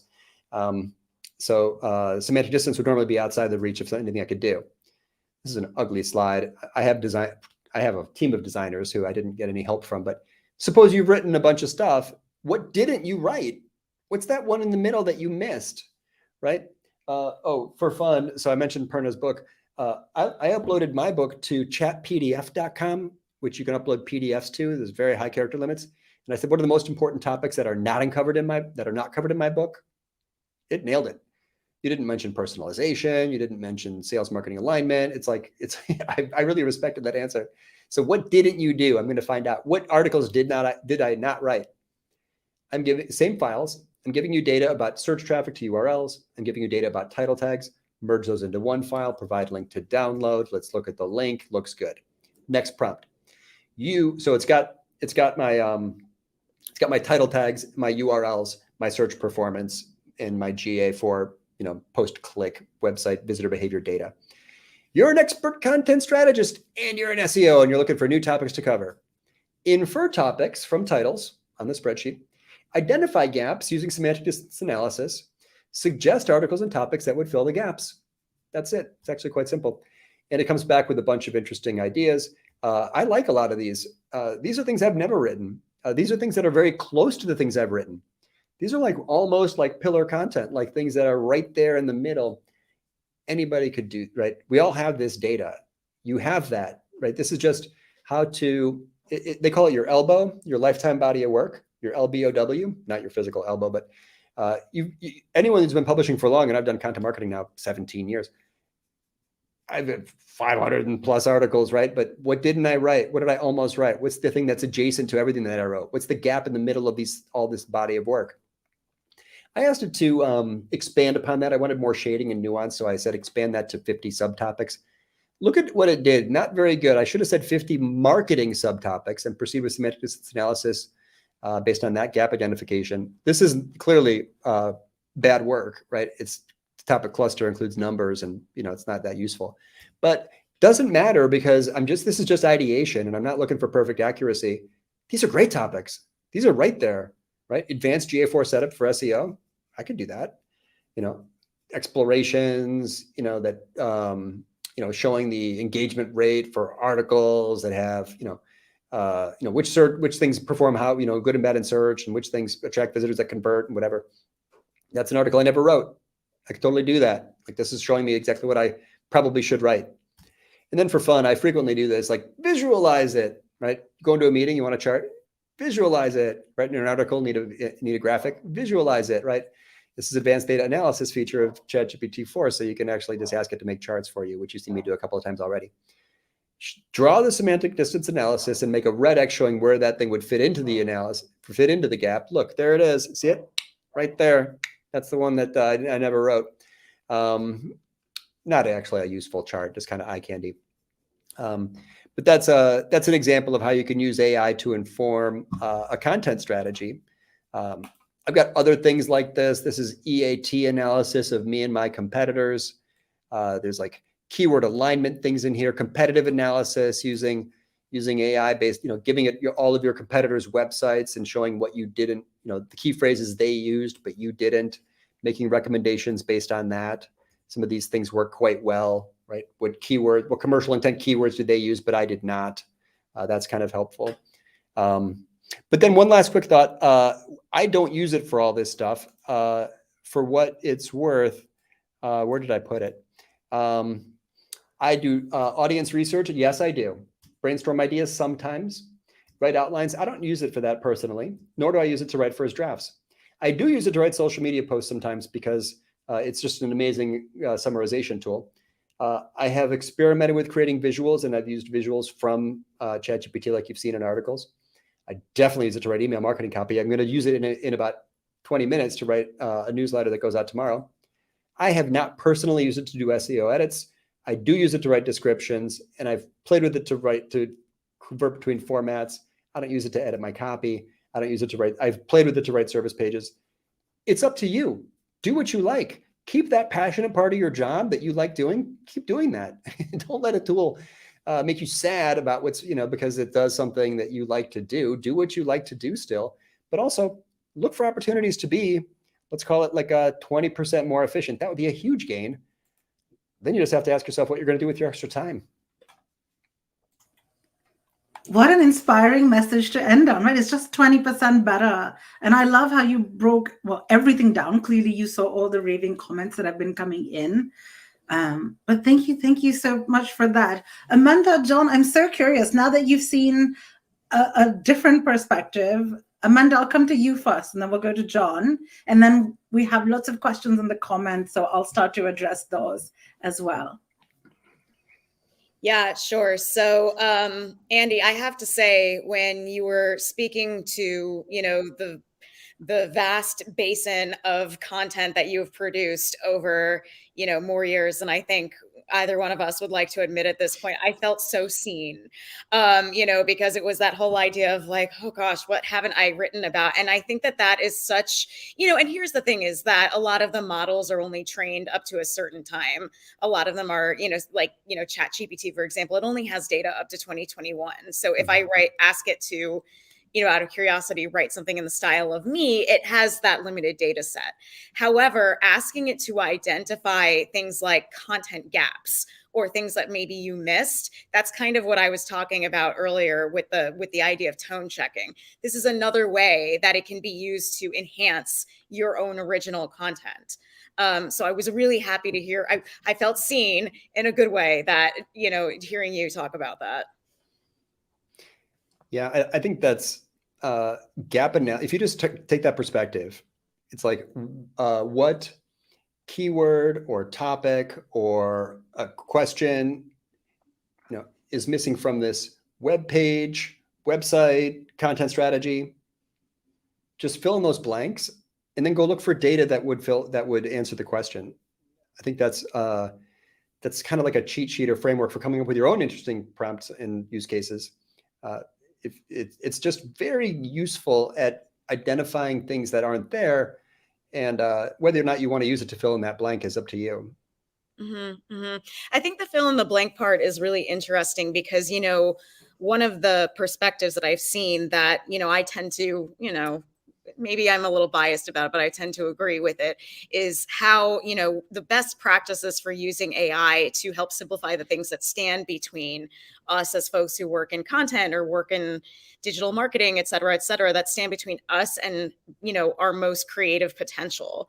And, I think that you touched on some of those tools as well, having it do a lot of the research for us or even simplify the research for us.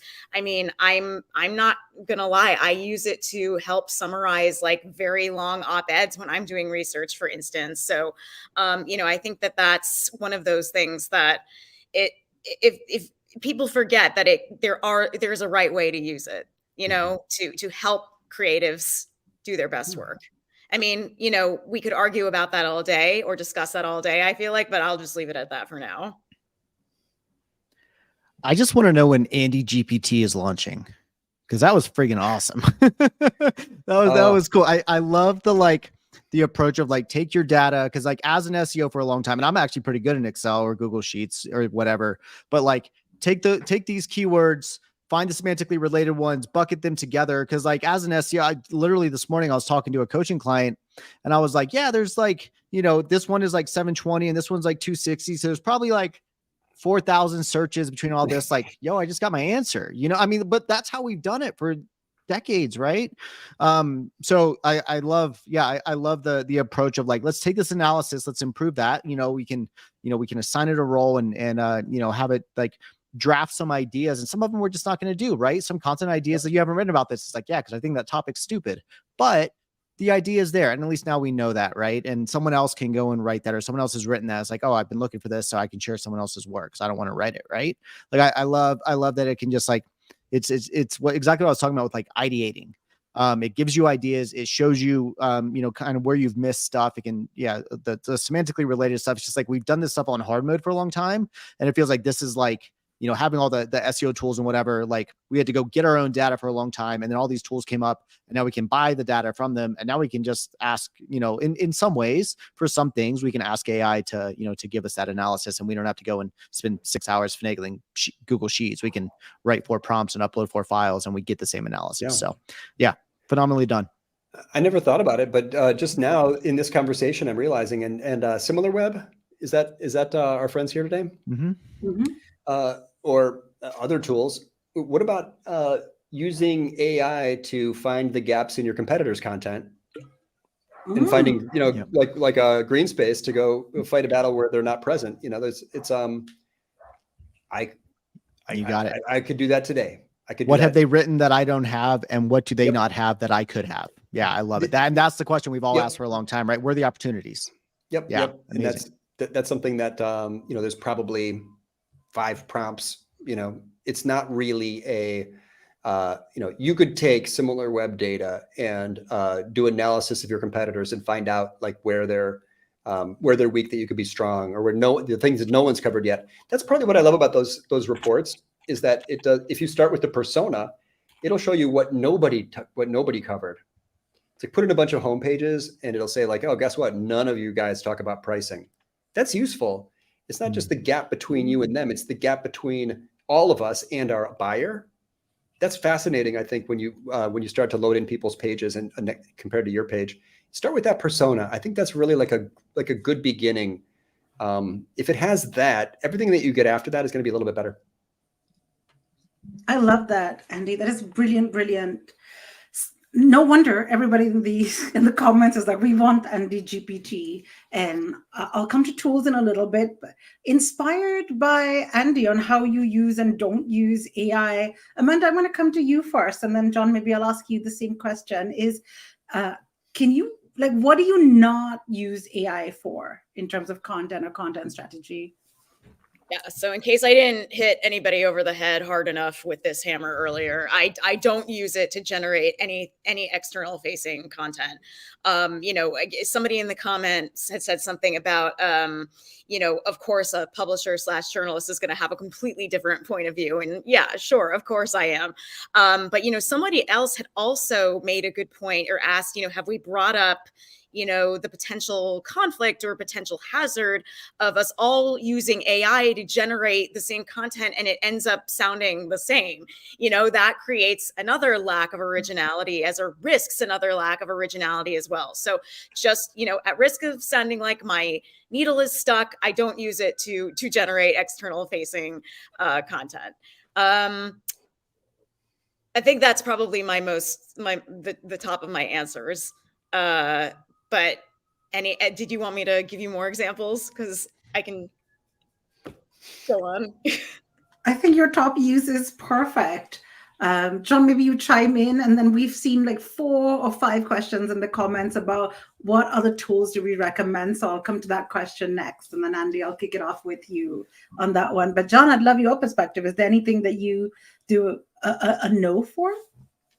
I think anything thought leadership related from that perspective, or like opinions and that kind of thing.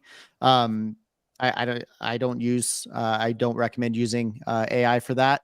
Also, for like people like Amanda that are getting content from people, if they expressly ask you to not use AI, don't use AI, right? Like follow the guidelines. It's just good professional, takes. And then I also try, like when I use it to, write sections, to do, ideation, give me a bad first draft that I can then take and adjust, etc. Like I'm then trying to find the original sources, and trying to see if I can find from where it came. And usually like I end up using 20% of what was actually written. Like it's just heavily edited. It's the initial like ideas to really get me going. Cause sometimes that's all you need, just like getting over, blank page syndrome. I would just say like, I'm not as hard on it as Amanda is about like not using it to publish stuff, but you got to take it and work with it deeply. You can't just take it and publish it. Like use your brain, use your marketer brain to then take what has been recommended and use it to, put yourself in those shoes to say like, is this a good idea? Is it not? Do I actually think this is going to convert better or not? Sometimes, yeah, you have to test it, but we're still humans and we still have to use our brains, and it's just a tool. Yeah, I could add to that. I did a piece once fairly recently. It was like Universal Analytics versus GA4. And in the article at the top, I said GA4 is better than Universal Analytics. That's a strong statement. It's triggering. A lot of people disagree. A lot of people hate GA4. But that's a sentence that AI could never write. It cannot write that sentence. It cannot throw a punch. It has no positions. It can't plant a flag or draw a line in the sand. So yeah, thought leadership, strong opinion, like points of view, strong points of view. Write one of those and you did something that AI cannot do. Jay Baer said, the problem isn't that AI can do what marketers do. The problem is that marketers keep doing what can be done by AI. So you can, and this is a lot of what you said, John. It's like how to differentiate yourself. In the bottom of that article, I got quotes from like Justin Rondeau and Mike King and all these like great champion marketers on their perspectives on GA4. AI can't go contact my crankiest friends and see what they think of this topic. Like, it had an infographic comparing like Universal Analytics was kind of like IKEA. GA4 is kind of like Home Depot. You got to build the thing yourself. Like that metaphor, that visual, that side-by-side infographic comparing the two. There's almost nothing in that article that AI could have done. There's still plenty of ways to differentiate and set yourself apart. I really like where you started off here, John, because that's it's a super valid perspective. By the way, Amanda, to your point, I don't think that anything that AI writes can be copyrighted. You're a publisher. Yeah. Guess what? Yeah, none of that is yours actually, because there's like no human involvement. Mm-hmm. If you're an agency, ruled on that. Yeah. Sorry to interrupt, but yeah, a judge did just rule on it, and I think it's just the fact that they're really as we're starting to get more of them, but there's really there's not ample or sufficient judicial or legal history to set precedent for what actually is, the line you have to draw with how you can or cannot use AI either. Although, we do know that one story of that one lawyer man who got in trouble for using it in his own litigation. But that's, again, a talk for another day. We have so many stories. I feel like we could keep going on, but sadly our time has very rapidly come to a close. So what I'll do is I'll go around to each of you and maybe rapid fire style share. Are there any other tools that you use or you recommend? And then let us know where people can find you if they have more conversations and they want to stay in touch. What's the best way to find you? Amanda, I'll start with you as you were just speaking. Yeah. So other tools that I use, listen, I hate to take this analog when we're talking about artificial intelligence, but using your colleagues, using the other human beings in your life, if you are as lucky as I am to work with people who are as smart as they are, bouncing ideas off of them also. And then maybe adding some of the ways some of the best practices that we talked about for AI in the mix and kind of creating that very friendly hybrid of AI and human ideation. I hate to call them tools, but they are great resources. Your colleagues are great resources a lot of the time. And I think that some of the other AI, generative AI tools and LLMs that are coming to the market, I'm really excited to see what they do, especially the ones that are going to be open source as well. So I'm eager to see what comes of that. And again, sorry to take it analog, but those are some of the ways I like to use it. And and some of the tools I like to use. But to answer your other question, Perna, if anybody would like to continue the conversation, I'm probably the most active on LinkedIn. Oh, awesome choice. And you definitely should. I follow Amanda really just to read her letters from the editor. They're always so insightful. They're always so warm and thoughtful. Like, Amanda, you're such a pleasure to read. So thank you for all that you do. Thank you. And what about you? I am trying to make things accessible and create, videos and articles that anybody can follow along. So I'm not using any of the paid tools mostly. It seems like they're mostly $500 a month. So everything that I just did, I do in ChatGPT Plus, which gives you access to GPT-4 and advanced data analysis. Claude Pro came out today. Anthropic is a close competitor to OpenAI, and their thing, Claude 2, has a pro version that just launched yesterday. One of the problems with these tools is that if you want to collaborate on a team, let's say you train it beautifully to write in your tone of voice and align with your brand standards. That's like one of your chats. Like, how does anybody else get that? The lack of a shared prompt library or long-term memory or common training or private mode is a big problem for people like me that are just using GPT-4. So I'm looking for something better. My mind is open. I know who the main players are.